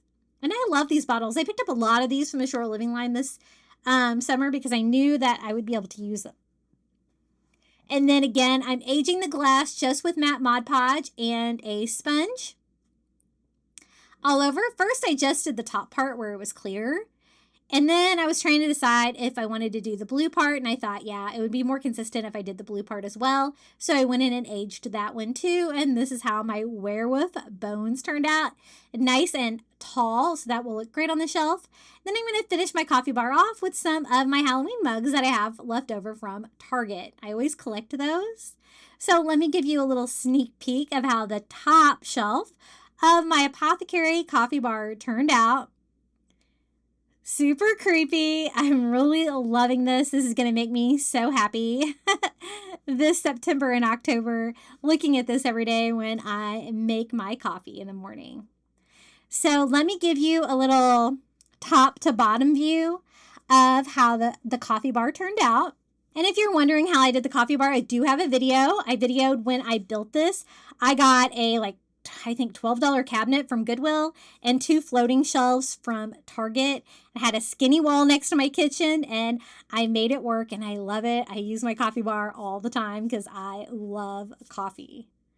So I think it turned out really cute. What do you guys think about my Apothecary themed coffee bar? Let me give you a little look around so you can see all the fun details. I love all the different sizes of potions, all the funny labels and items that are in there. I tried to get really creative with designing these labels and coming up with names for them. So I really hope you enjoy the free printables that I will link in the description of today's video. Okay, I really hope you enjoyed the Apothecary DIYs. I have also got some fun Halloween DIYs for you. So we're going back to some spooky Halloween, and these were really fun as well. So for the first one, I wanted to try to make a witch's broom out of a Dollar Tree plunger. I've seen these done before with like the Dollar Tree rope, but honestly, it sounded like a lot of work attaching all of the rope and unraveling it all again. So we're going to try it with a Dollar Tree grass skirt and see how that works. I bet it's going to be way easier. The Probably the most difficult part of this project was just getting that little pesky tag off because this does have great wood on the Dollar Tree plunger, and so I wanted to be clean so that I can stain it. Now, at first, I wasn't sure exactly how long I wanted my witch's broom to be. I ended up making it like life size, but to start with, I was just going for a smaller broom. So I'm just going to go ahead and stain this with the Antique Wax by Waverly. And then I immediately go over it with a wet wipe to take off some of the stain to give more of a medium stain and make sure it's all spread out evenly. There. Now, this is a Dollar Tree grass skirt from the Dollar Tree summer section. A lot of my stores still have these in stock. And I have lots of them left over from summer luau. So I'm going to go ahead and gather it all together. I just kind of fold it at the waist. And my goal here is to cut it probably just about like right in half. So I try to measure about halfway and then cut through there. It's quite a big bundle of raffia, but I was able to cut through that. And I'm going to leave the top half on the waistband. That's going to be like part of the secret to make this so easy. I already have the ends cut off of this because I used this for my summer luau party and video that I did this summer. And so I just start here by gathering it around to see exactly where I want to start on the plunger handle. I thought right about here, I don't know, maybe about 7 inches up from the plunger. And I just hot glue that to get me started. And then what I want to do is just wrap it all the way around. So I'm just using half of a grass skirt. And I think this was an adult size, but you could totally use the child one since you're going to cut it shorter anyway. And I just kind of wrap it, kind of overlapping, kind of going down too at the same time. So I don't go too high up on the broomstick or the plunger handle until I completely run out of grass skirt. When I get to the very end, I'm just going to attach it with a little dot of hot glue. And isn't that so much easier than opening up a million packages of Dollar Tree rope? I like the look of that one. I just don't know if it was worth it. And so I am just spreading it out. I was disappointed to see, even though it was kind of full, that you could kind of still see the black plunger underneath it.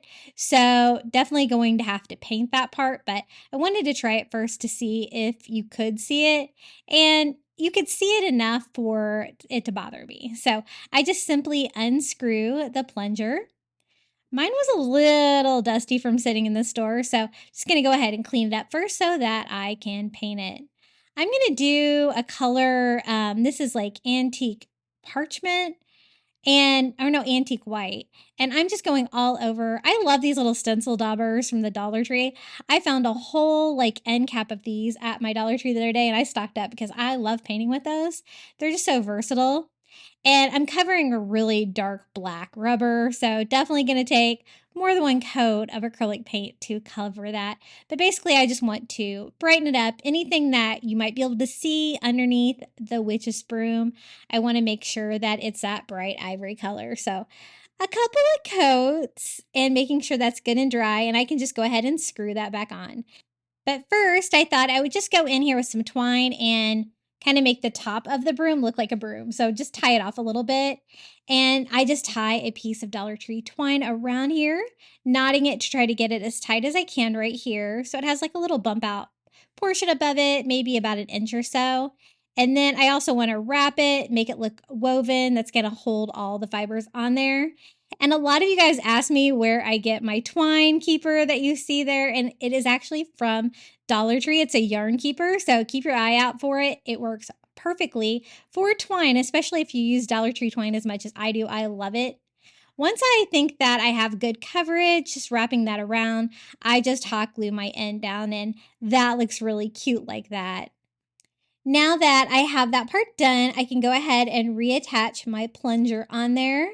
I wasn't sure exactly how long I wanted these to be. I do trim it a little bit, but I did want it to look messy and crazy, but you can always trim it, but you can't add more to it. So kind of make it longer than you think you're going to need originally. I put the plunger back on there, and as you can see, I thought it was a little long. So I'm going to give it a quick trim just by like kind of grabbing half of it, cutting a couple of inches off here, and kind of like you're cutting hair. And I just go ahead and grab the other half and do the same thing, just trimming it up a little bit. And I really love how it turned out. It's a cute little mini broom at this point. But I was thinking I want this to be, I want it to be life size. So I went back to Dollar Tree and I grabbed another plunger so I could get a handle that was the same. And I'm basically just going to use the handle from this plunger to make it look like a life size broomstick. So again, I just removed the plunger end and removing that pesky tag. I'm going to show you a few tricks of what I do to try to make this look like one long piece of wood. And for $2.50 for both plungers, it is actually a really good deal for like a huge dowel this size. If you've ever priced wood dowels and stuff like that, they can be really expensive. So I got that pesky sticker off, and I'm going to go ahead and stain this one with Antique Wax by Waverly, just like I did the first one. And I'm pretty much going to use all of it. I'm going to use the end of it that's kind of rounded a little bit. I'll just have to cut off the part with the screw right here and the very top of this one to make it flat so that I can put them together and they're going to be flush. So I cut both of those down with my saw. And I'm going to give it just a quick sanding to try to make sure everything is smooth. Everything is going to go together nicely. Now, I wasn't sure how to glue this. I thought about trying wood glue, and I really didn't have the time for that to set up. So I'm going to use hot glue and hope for the best. I use Gorilla Glue hot glue, and I usually have a lot of luck on wood as long as I give it a little bit of time to dry. Then my secret is this Gorilla wood filler. I picked this up, I believe, at Walmart. It's already kind of stained, but as with any wood filler, you can also stain it. So I think I can patch this and make it look like one long broomstick. So I just go ahead and add a little bit of that, kind of rubbing it in between the two pieces with my finger, trying to smooth that out. It doesn't completely go on perfect, but it's almost indetectable where it starts and stops.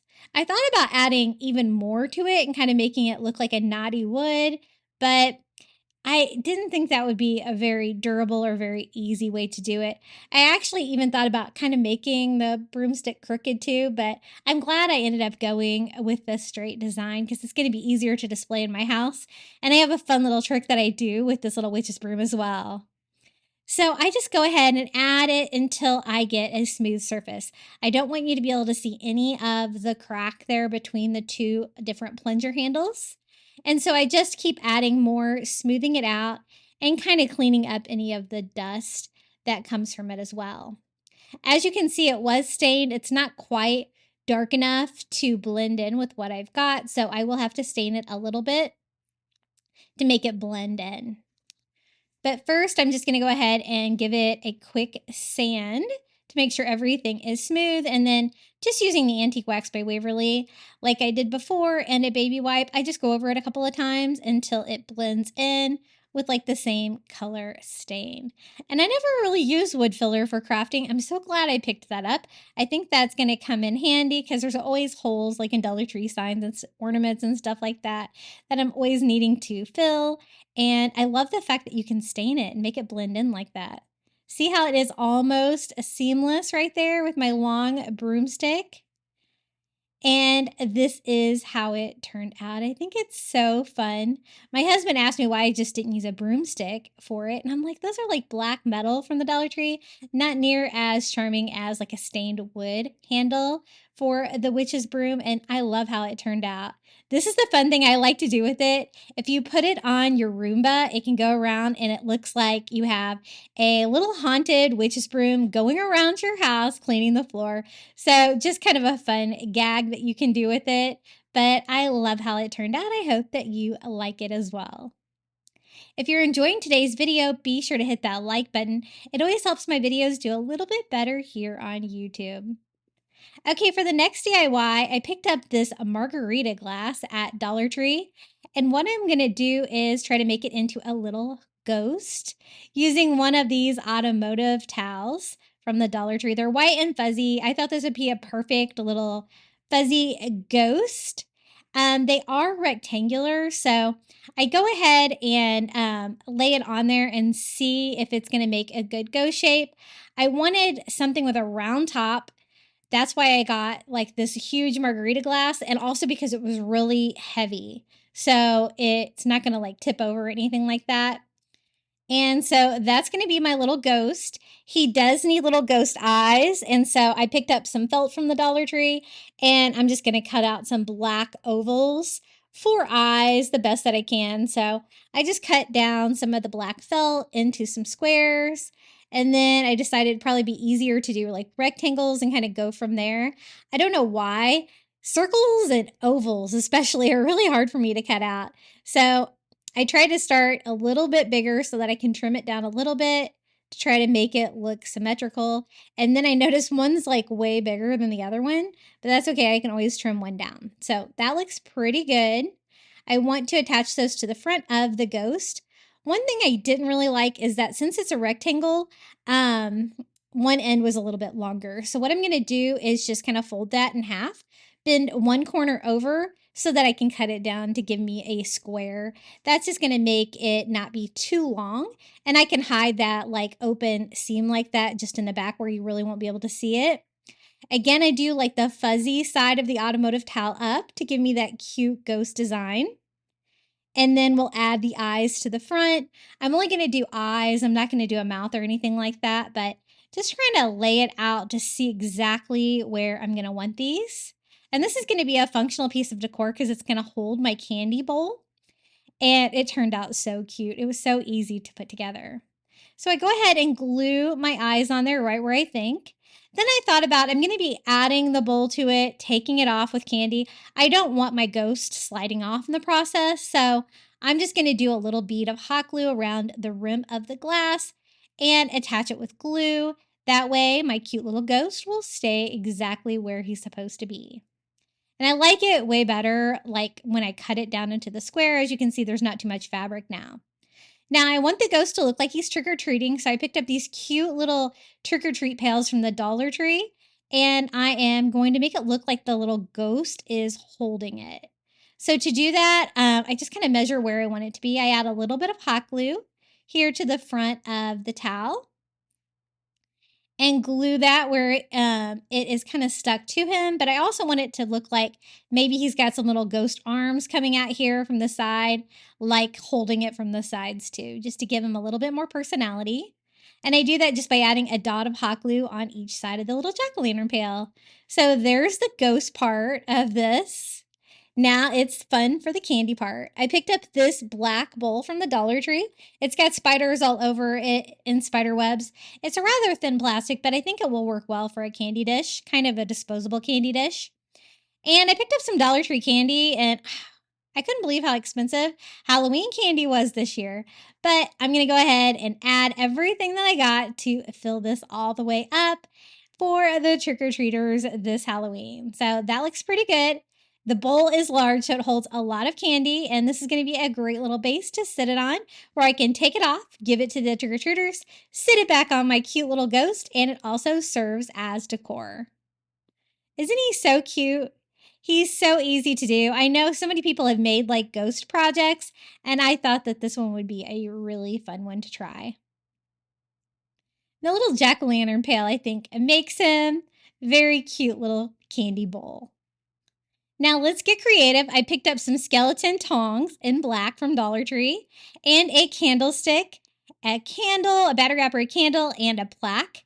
And I have seen like little skeleton arms coming out of the wall holding like candles or sconces and stuff like that on a lot of designer websites. So I wanted to see if maybe I could try it with supplies from the Dollar Tree. Wasn't sure if this was going to work out, but you know what? With the candlestick upside down like that and one of the thinner battery operated candles, I think we can make this work. Now, if you use the entire tong, I think the arm's a little too long sticking out of the wall. So what I'm going to do is I'm going to cut it down right here at the elbow.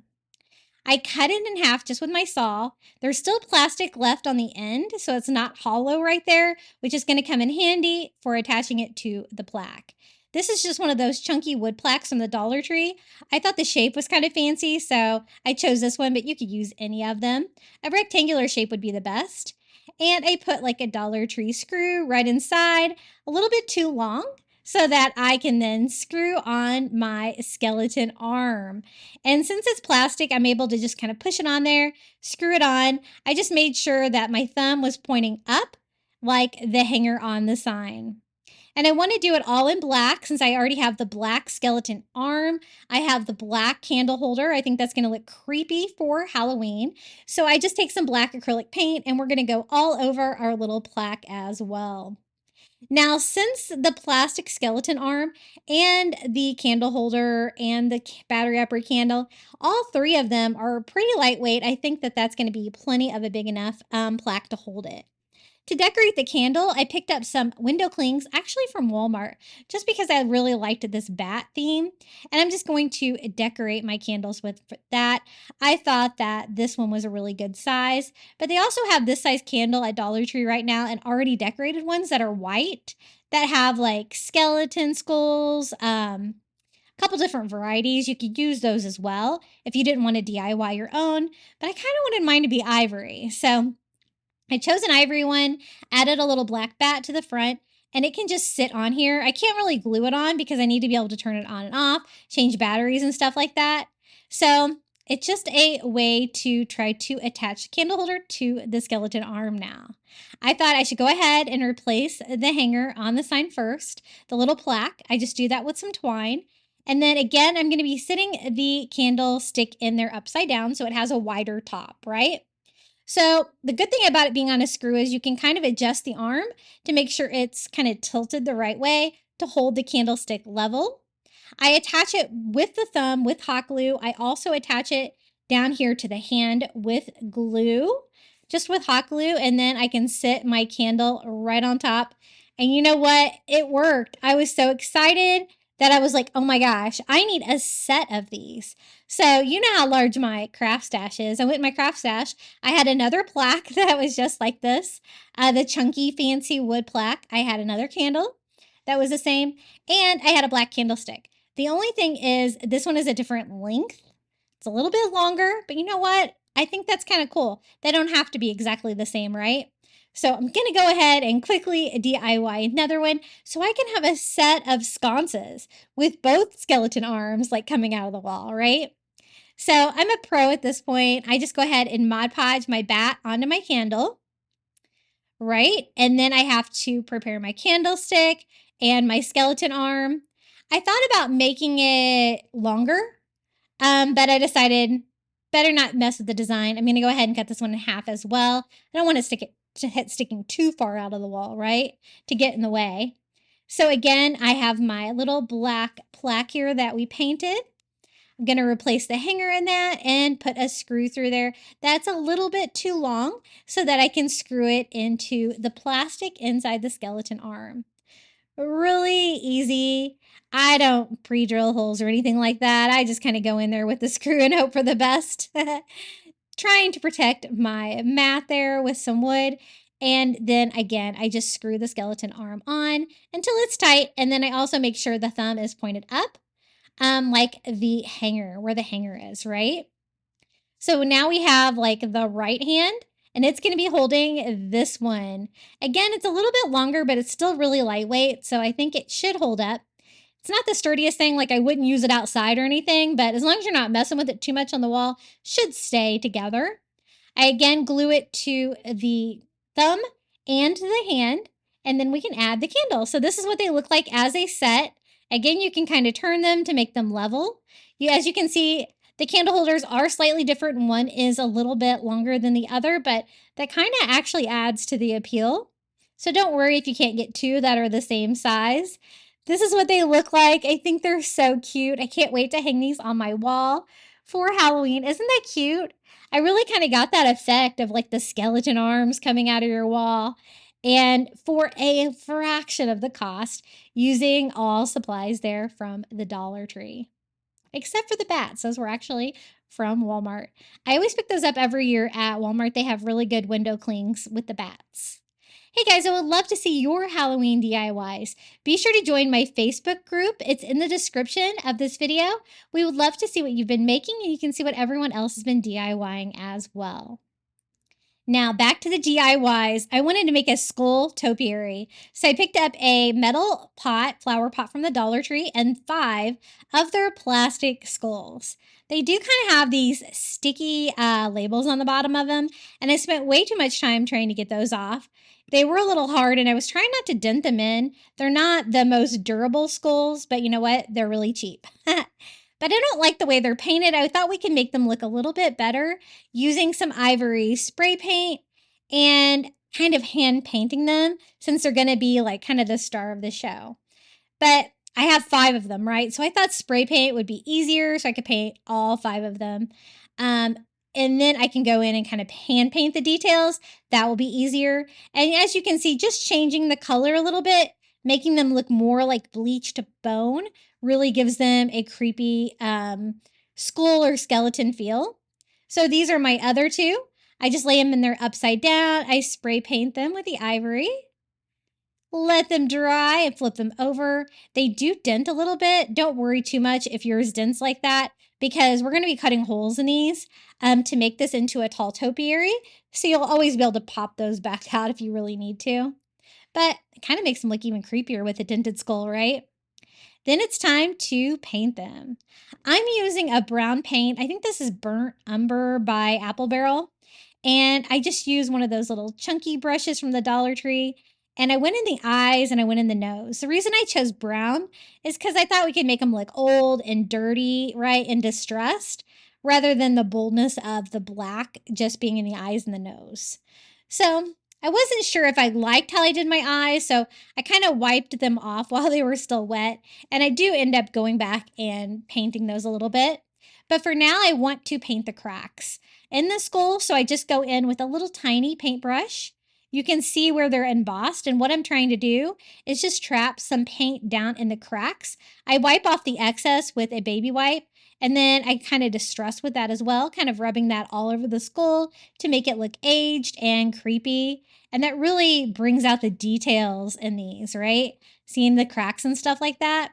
So I went ahead and painted the eyes back in a little bit like that. I just found that sometimes I went a little bit too heavy. I also went a little bit heavy went on this one's eyes, but the great thing is if your paint is still wet, you can always wipe it off and distress with it and try again, which is what I'm going to do. I do want them to look old and dirty, like they've been buried underground. And you also want to do the nostrils, the teeth, and of course, all of the little cracks here. There's this one that goes all the way back. And there's also ones like on the cheek and stuff like that. You don't want to forget any of them. And again, I like all the excess brown paint because I can distress with it. You could also do this with Antique Wax by Waverly. It's going to give you a very similar effect. It might not dry quite as fast as the paint though. And so at this point, I've kind of got a system. I know exactly where I'm wanting to paint and distress all of them. And I got a little bit better at painting the eyes. I do want them to look a little distressed, but I also want them to kind of look like dark voids. And I want them to look like they have old, dirty teeth and stuff like that. And what we're going to do is stack all of these skulls on top of each other and make a really tall topiary. Something that you could use outdoors. I think I'm going to use mine indoors, but it actually turns out so cool. I love DIYing with these skulls from the Dollar Tree. I've had so many DIYs I've made with these over the years. So here is skeleton number 4. If you wanted to stop at 4, or you could only find 4 of the skulls at your Dollar Tree, you could stop there. Mine ended up being a little bit too long, but I did end up making it work with 5 of them. So this is my last skull, giving it the good distress, brown eyes, brown nose holes, brown teeth. And then this is the broomstick that I picked up to make this topiary. I chose this one because it's the adjustable broomstick from Dollar Tree, so that you can make it longer. I thought that would also help to make it shorter, right? I just have to figure out how to take it apart. It's in 2 pieces, like it slides out from each other. And I wasn't sure exactly how to get it apart, but I figured if you took the handle off, you could actually push one through backwards and it came right out. So now I have a shorter pole that I can just go ahead and start cutting these. I wanted to cut a X in the bottom, but be very careful. If you give too much muscle, you're going to have too big of a cut like that. I'm going to hide that one on the bottom though, so it's going to be okay. And then just directly on the other side of the skull, more carefully this time. I'm using my razor blade to do another X. This is going to be my first skull. It's going to be on the bottom again so I can hide that giant slit that I made in there. But I just go ahead and push the broomstick down in there. If you notice that any of the plastic is kind of sticking out like a flap like that, you can always cut it down. It's a really thin plastic, obviously, so it's easy to cut down. So we have our first little skull on there. Now for the next one, I don't want to do it the same. I want it to be kind of tilted a different way. So instead of the back of the head, I'm cutting in the bottom of the chin on this one. I cut a little X, and then directly across from that, I cut another X on the other side so that this skull can go a different direction and it can be kind of pointed a different way as well. It's just a matter of putting it on there. I noticed that the first hole that you go through, it tucks in nicely, but on top there, you do kind of get left with those little bits of flaps of plastic like that are kind of hard to push in. I found that they were just easier to cut off. You're not going to be able to see that in the final project. And kind of push my skulls down. Now I'm going to repeat the same thing I did for the first one. So this one's going to kind of be different than the one that we just did. Cut it, stake it, and cut off the extra flaps. These broom handles are actually really durable steel, so it should be strong enough to hold everything up, and definitely stronger than just hot gluing them together. So on this one, I repeated what I did on the second one. So this one's going to be tilted a different way by going underneath the chin, and I'll have them all facing different directions as well. When I got to this point, I realized that I probably should have done 4 instead of 5, but you know what? I already painted 5, so we're going to make it work just by adding a little bit more length to it by using the broom handle, because why not? We have it, right? And for the top one, you only have to cut a hole in the bottom because you don't want a hole on the very top of your topiary. I attach my broom handle back to the broomstick with some hot glue and then add my 5th and final skull to the DIY. So this is what it looks like at this point. You can kind of mess with them, have them go different directions and stuff like that. But I also wanted to kind of fill in any gaps that you might see the broomstick or just gaps in general in between them and to cover up any of the cuts that we made in the skull. I thought Spanish moss would be perfect for that. Been having trouble finding that at the Dollar Tree, so I had to break down and go to Walmart to get some Spanish moss. So if you can't find any either, I know I've heard from a lot of you guys that you can't. Walmart has like both the Spanish moss and like the reindeer moss, and it's not too bad. You get quite a bit in a bag. And so each one of the gaps between the 5, I add a little bit of Spanish moss. I also add some to the very bottom. That's going to hide any of the cuts and transitions. It's also going to make it look creepy, right? So that looks good. I'm going to go ahead and flip it over. And we're going to do the same thing on the side. I'm so glad that I decided to paint these. They look so much creepier with the hand painting versus the way they come. I just always think they look a little bit cheap. I always like to try to make them look a little bit more high end with some paint. So again, just between every one, and if I have any areas at all that I think you can see the skulls touching or see any of the broomstick, I just make sure that that's covered. For the flower pot, I knew I needed some foam to put the broomstick down into. I'm going to use 2 of these. You could probably get away with 1, but they're the little round floral foam pieces from Dollar Tree. I put some Dollar Tree stones in the bottom to kind of weigh it down so it's not too top heavy, right? And then I put my foam in here. I just went ahead and attached them with hot glue and cover the top with a little bit more Spanish moss. And I don't have a lot of broomstick left at this point. Again, I did a really tall one. And so I cut a hole in the foam with a pair of scissors, and I wanted to see if this was going to work. So I add a little hot glue as well. Add this down into the foam, and I wanted to see if it was sturdy enough. What I found is it really wasn't.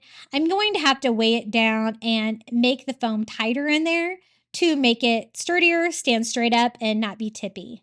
So I'm just going to do that with some more Dollar Tree rocks. As you can see, there's a small gap around the side of the circles. If I just completely bury those in rocks and stones, it made everything steady and it's going to stand up. Now, if you're going to use this outside, you might want to use concrete or something like that in a flower pot, or use a longer broomstick and put it down into some rocks. to make it a little bit sturdier, but it's definitely sturdy enough to be indoors for sure. And I absolutely love how the little skull topiary turned out. Look how cool they look. Don't they look creepy? I love the fact that they're going like kind of every which way, looking around. So whenever you're walking around, there's like one looking at you.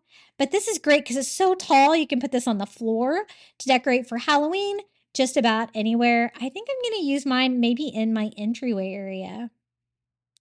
For the next DIY, I found the cutest little witch's cauldron for $1 at Target Dollar Spot the other day, and I wanted to see if we could DIY, do a Dollar Tree DIY here of like a witch's cauldron. So everything is from the Dollar Tree except for the cauldron itself. I actually got that at Target Dollar Spot. So we're going to use a combination of the Dollar Tree wood dowels. These are the large ones, and a Dollar Tree wood sign, and we're going to make the cutest Halloween DIY. I absolutely love how this turned out. So you're going to need 3 of the dowels. It's a pretty large cauldron, so I needed the large dowels for this project. I'm also going to need some Dollar Tree wood stems and stones. We're going to do a witch's cauldron over a fire, right? So I kind of wish I had a little bit bigger stones to go around the edge of my fire, but these are all I had from the Dollar Tree. So you know what? We're going to make it work. So I just went ahead and kind of laid out like a rudimentary fire ring there on my sign. And then I thought I would just attach the 3 dowels like this. And then we can hang the cauldron down over the fire. It's going to look so cool. But what I found is that the cauldron's too big for that. So I'm going to have them kind of go off the sides of the sign. So my fire is going to need to be way bigger. So that's okay. Just more Dollar Tree rocks, right? So again, I just try to lay them out, this time going closer to the edges of these wood signs. And I love these wood signs. How cool are these, right? But you can use anything that was kind of circular is going to work best. And I guess you don't really have to use a circle. You could always just do a circle with the rocks too. It could be a square. But I had the circle in kind of the perfect size. So just going around with my hot glue and gluing down each stone. Now I don't want it to be like tiny rocks all the way around the edges and then mostly wood. I want it to be kind of a combination of both. So once I get my first row done, and since I did kind of want bigger rocks in the first place, I just go ahead and do a second row of rocks to kind of fill in that area a little bit more. We're going to make it look like the campfire is glowing, and we're also going to make it look like the witch's cauldron is glowing with potion as well. It turned out so cute. I absolutely love this one. Now I also go over with a third row just to make the rock pile a little bit higher and add a little bit more character to it. So lots of rocks. I think that looks good. These are what we're going to use for embers. These are the little fairy lights from Dollar Tree. I put some batteries in there. They have like 10 of the LED lights on there. And I'm going to kind of hide it underneath my firewood. And I can't really attach my firewood to it because I do need to be able to get to the switch and to the batteries. But I'll show you how I go ahead and put it together. Now, these Dollar Tree wood stems come in all different shapes and sizes. If you can't find these, you could always take some sticks from your yard, just cut them down into little pieces like this, and that would work as well. I wanted kind of some of the larger ones here to start with because what we need to do is cover that battery pack. I don't want you to be able to see that. I just want you to be able to see the lights that look like little embers of fire in the campfire. So as I add twigs, I'm going in and kind of wrapping the fairy garden lights around it a little bit. So they don't stick up too much and they just kind of look like embers down in the fire. And then again, I'm going to have it like this with the cauldron over the fire, which I think is a really fun for like a witchy feel. I also thought it would be fun to add some paint colors. So just using some orange and yellow acrylic paints, I just kind of dot little like embers all over. You could also paint your LED lights maybe more of an orange color because they are a little bit white.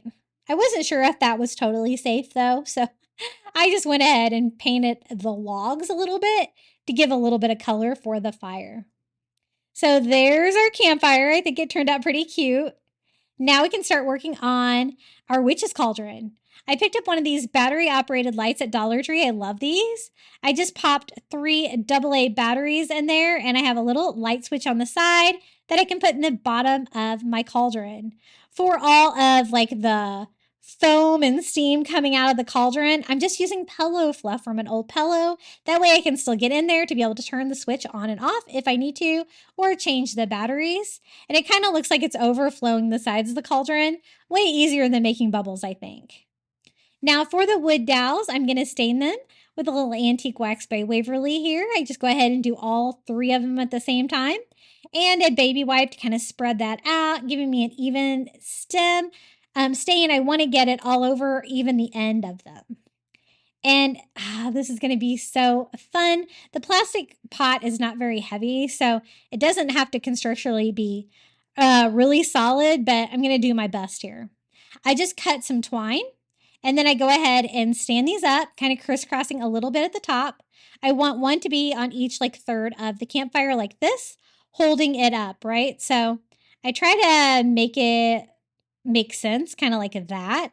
And then I take some twine here at the top, and it's kind of hard to show you because this is so tall. It was kind of messing with the focus on my camera there. But I just tie it, and then I tie it again as tight as I can to try to keep it together. And it's just going to look like the top of it's kind of put together by rope, which is cool. So I just kind of go back and forth and tie that off. And that is basically the construction of the top part of the cauldron. I don't know what that's called. And I decided for a little bit of stability, I would hot glue it to the outer sides of the wood ring just to kind of make it all one piece and to kind of stay together. So I do that with a little hot glue on all 3 of our dowels. It's already looking cute, right? I add a little bit of hot glue here to the top for a little bit more stability to make sure that stays together.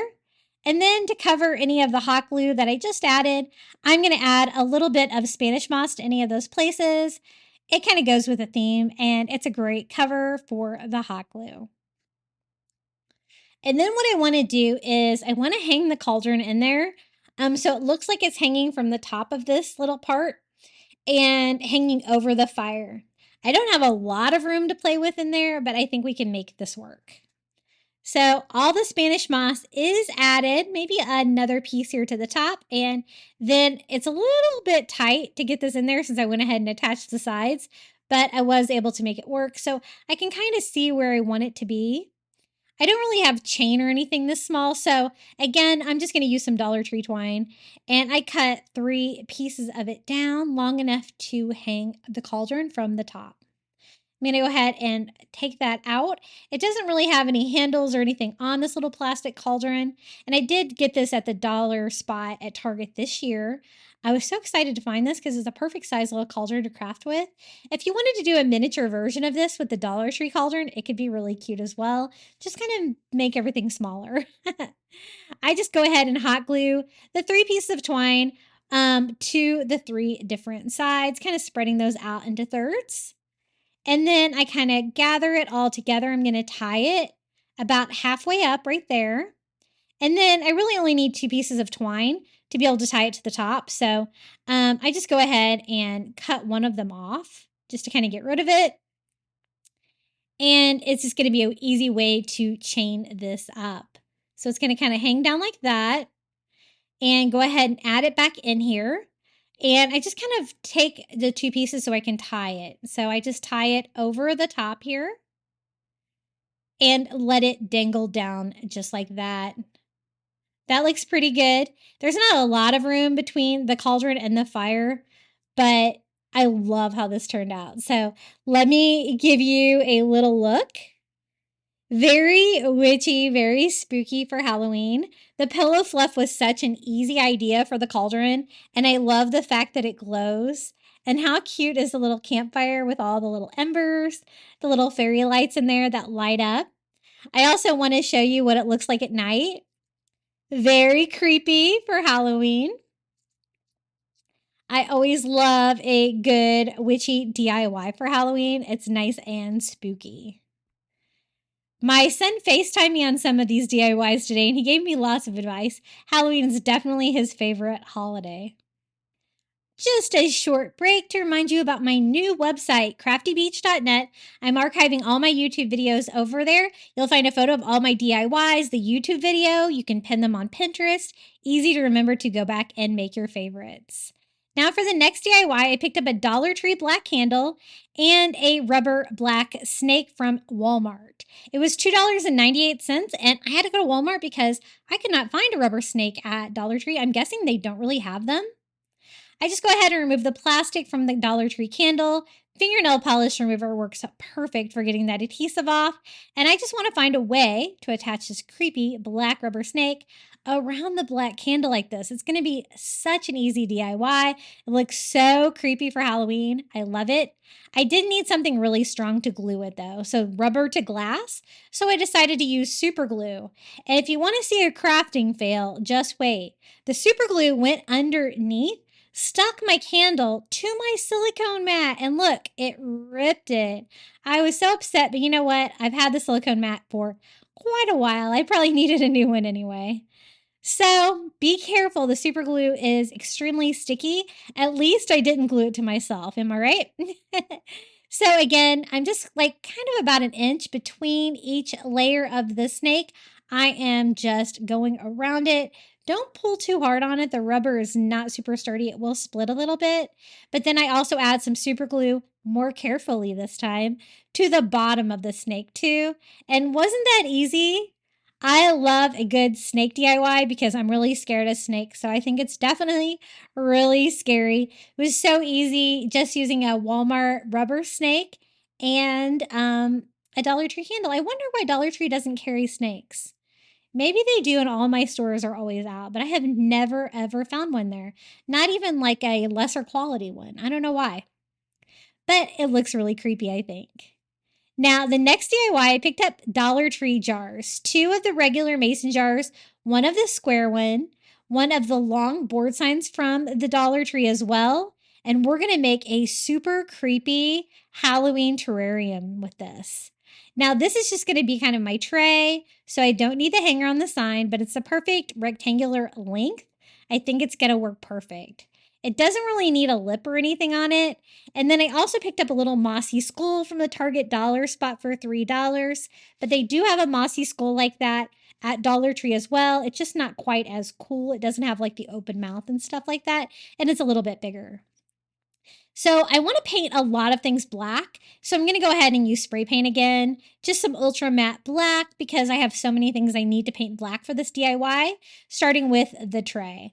So I'm just going to go ahead and paint it black. So you're not going to be able to see a lot of the bottom, but you might be able to see some of the frame and the edges. So I just wanted to go ahead and have a black sign to start with. I'm going to use one of these little Dollar Tree wood cubes to raise up that little mossy skull to make it a little taller. And then I also need to do all of the lids of the jars in black just to make them all the same color. As you can see, some are brass, some are silver. Black is kind of the perfect color for Halloween. So I thought it would be easier just to paint them all black. And then I picked these up from the toy department at Dollar Tree. They say reptiles, but you know what? There's lots of bugs in there. At first, I thought I might need to paint them, but then I started looking carefully at the package, and half of them are black and half of them are red, so I don't really need to paint them at all. I'll just use the black ones. They had lots of creepy crawlies. They weren't reptiles, they were more bugs. I don't know why they were labeled like that, but it was a quick find from the Dollar Tree toy aisle. For the first jar, I'm going to start with one of the mason jars with my new black lid, and we're going to use some of the Dollar Tree skulls. So you get a whole bag of these for $1.25, and I'm just going to go ahead and see about how many will fit in there. And then again, I don't really like the way they're painted, so I want to make mine look a little bit older. So I'm going to use 2 different colors of paint on these. I do an antique white and an antique parchment. They're both apple barrel colors. I get those on Amazon, and you can also find them at Walmart. But with Amazon, it's so convenient. It's the same price as Walmart, and you get free shipping, so why not, right? I have a lot of those linked in my Amazon shop in the description of today's video. I go ahead and paint all 5 of them kind of just distressing with one color. And then once dry, I go over with the other color. So it gives you like two different colors of bone colors, make them look old and creepy. Again, I really want to age them and just make them look better than the Dollar Tree did, right? Now, they don't really have a lot of details like the larger ones. They do have like the skull features of like the eyes and the nose holes, a little bit of the teeth, so you can distress them a little bit if you need to. Now, for the foam, I am actually cutting a little piece of foam, and this is to go on the jar lid. The jars are going to be upside down on this creepy terrarium, but I kind of want it not really to have edges. So, as you can see, I'm just kind of carving it down so it will fit in there and be skinnier at the top, but I need to lift everything up on the terrarium so you can see them. So I just hot glue that to the jar lid. And then I'm using some reindeer moss to cover the foam. I just use hot glue to attach it. And I want to try to kind of mask that whole area. It's going to give you the mossy terrarium feel, but then the rest of the jar is going to be filled with those Dollar Tree skulls. And it's going to look really creepy and cool. Now, my son is away at college, but he FaceTimed me while I was making this because he was very interested in this DIY, which makes me think he's going to steal it for his dorm. But he had lots of great advice and gave me some fun tips here along the way. So I really enjoyed the input. And I gave him a little behind the scenes Crafty Beach Live. I told him it was an exclusive.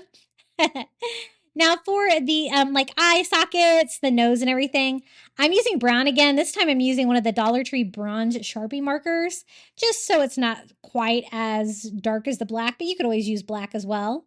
And then I distress it slightly with a little bit of the ivory colors to make them look old and creepy, kind of like this. You don't have to get too detailed. They already look better just by painting them alone. I also use a little bit of paint on the moss just to give it a little bit of variation in color, and go ahead and put some in there. I ended up only using 4 instead of 5 because I found that fit better, especially with the foam in there. I have to kind of take that into account.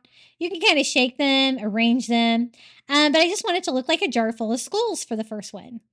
Now, this is the larger square jar, and I thought it'd be really fun to put a little skeleton in there.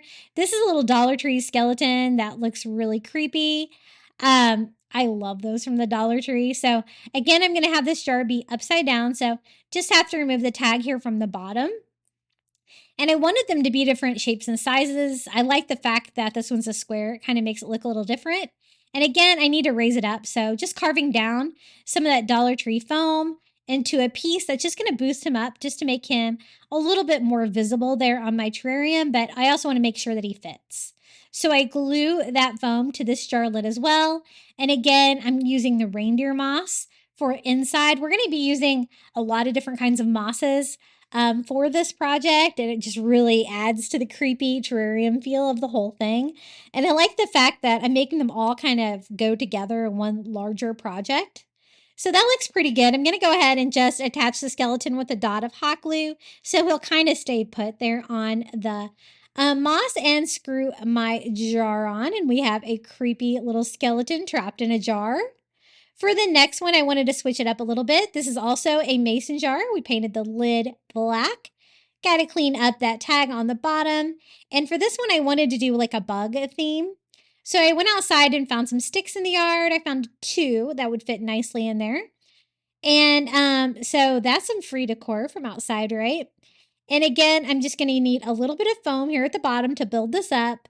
Also, I can use it to attach the little sticks. I hot glue it to the jar lid, and then again, I'm going to cover it up with reindeer moss. Again, if you're having trouble finding the reindeer moss or the Spanish moss at Dollar Tree, Walmart does have it. I was desperate, but I did have to go there because I was completely out. I thought about ordering it online, but I don't think I want to order 36 of them in case they're not very nice. You never know. And I just put both of my sticks kind of going different directions, filling in with a little bit more moss in between. And now we could add the little Dollar Tree bugs. I'm going to have like a little spider climbing this branch, maybe like a beetle over here in the moss, the bottom. And we can do, what is this? A grasshopper maybe? up here on this branch. I love the fact they're black. It makes them look so creepy for Halloween. And just making sure everything's going to fit here. And I don't really mind if you can kind of see the numbers from the jar. It kind of adds to the old like apothecary feel of it. Then it's time to try to arrange all these. I wanted to try to see where I kind of wanted everything to line up on this. I kind of went back and forth arranging these. I've got a lot of skulls going on it, so I didn't want too many skulls next to each other directly. I'm going to glue my black wood block that we painted right here because that's going to have the little mossy skull from Target Dollar spot on there. And again, you could use the one from Dollar Tree and just add some more moss to it maybe. Because it's kind of a dark green. It's cool. It's more of like a flocked one they have at the Dollar Tree, but that would work as well. And again, I'm just using reindeer moss to hide that little black block and make it look creepy. And then I'm going to glue the little mossy skull right here on top. I love him. I think he's so cute. This little skeleton in the square jar is going to go over to the side, and then we're going to do the two mason jars next to each other. So the jar of bugs and the jar of skulls. Now it's time to decorate the tray. I wanted it to be lots of moss, lots of different colors and kinds of moss. So let me show you how I put that all together. I'm using the reindeer moss first and attaching it with a little bit of hot glue so it stays on the tray. I love the fact that the frame is now black, so I don't really have to hide that at all. But the fact that it's all glued together, it's one long project, looks really cool. Decorating the outside of the terrariums as well. So again, I went all along anywhere that you could see any of the sign, covered that up with reindeer moss. Then I'm going in there with some Spanish moss and just kind of adding that to different areas to break up the monotony and the colors. And then I wanted white moss, and I didn't want to buy any specially colored moss. So I just took some of that reindeer moss and some of that antique white acrylic paint, and we're just going to paint the moss. I thought having some white or ivory moss in there is going to add a creepy factor and give it more depth and colors. And so I just kind of paint all over. It's okay if some parts of it are still brown. That's fine. I just wanted to add some color, and I'm so glad I did. It just gave it an extra, like, creepy factor. I don't know why, but the ivory, I really like the addition to it. And I just kind of spread that all around anywhere that needed a little pop of white. I guess you could get that effect a little bit with spider webs, too, if you wanted. I'm going to use some more bugs. And then my son said, you need mushrooms. I remembered I had some of these little wooden mushrooms from the fall section at Dollar Tree. And so what I'm going to do is just paint these ivory with some acrylic. And we can have some little tiny mushrooms growing on the tray as well. And I absolutely love that idea. He is really creative, my son. He always gives me lots of great ideas. I really miss having him around the house. He was such a good inspiration to help me when I was working on a DIY. So I'm going to go ahead and do a total of 3 of them. Just painting them all over ivory, kind of like some of the mushrooms we have in Florida. I didn't want anything too colorful. And then we can kind of stand those in the moss in little areas like that where I don't really have anything. You know, you don't think of mushrooms being creepy, but when you add them to a project like this, it does give it a little bit of a creepy factor. Now for the rest of the black bugs from that reptile set from the Dollar Tree, I have a scorpion, I have a frog. I thought the frog would be cute maybe on top of my mossy skull. I have like a ant. I can put it over here, a little mantis, maybe climbing off my tray over here. So I just kind of scatter those around. And then I just add a little bit more Dollar Tree greenery. This one kind of has kind of a fern feel to it. I thought it was creepy. They're not very tall. I just pull off some of those arrangements and scatter it around just to give kind of the back a little bit more height. And this is how it turned out, our creepy Halloween terrarium. I absolutely love how this turned out. It is so cool. And next football game at college, I'm sure I'm going to have to pack this in my car for my son's dorm because I'm sure he's going to want it for Halloween decor. So creepy yet cool. Okay, guys, you've made it to the final reveal for all 38 of the Dollar Tree Halloween DIYs that I put together in this crafting marathon video for you. I really hope you enjoyed it. You'll have to let me know which DIY was your favorite down in the comments below. And as always, enjoy the final reveal.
Thank you so much for making it all the way to the end of today's crafting marathon.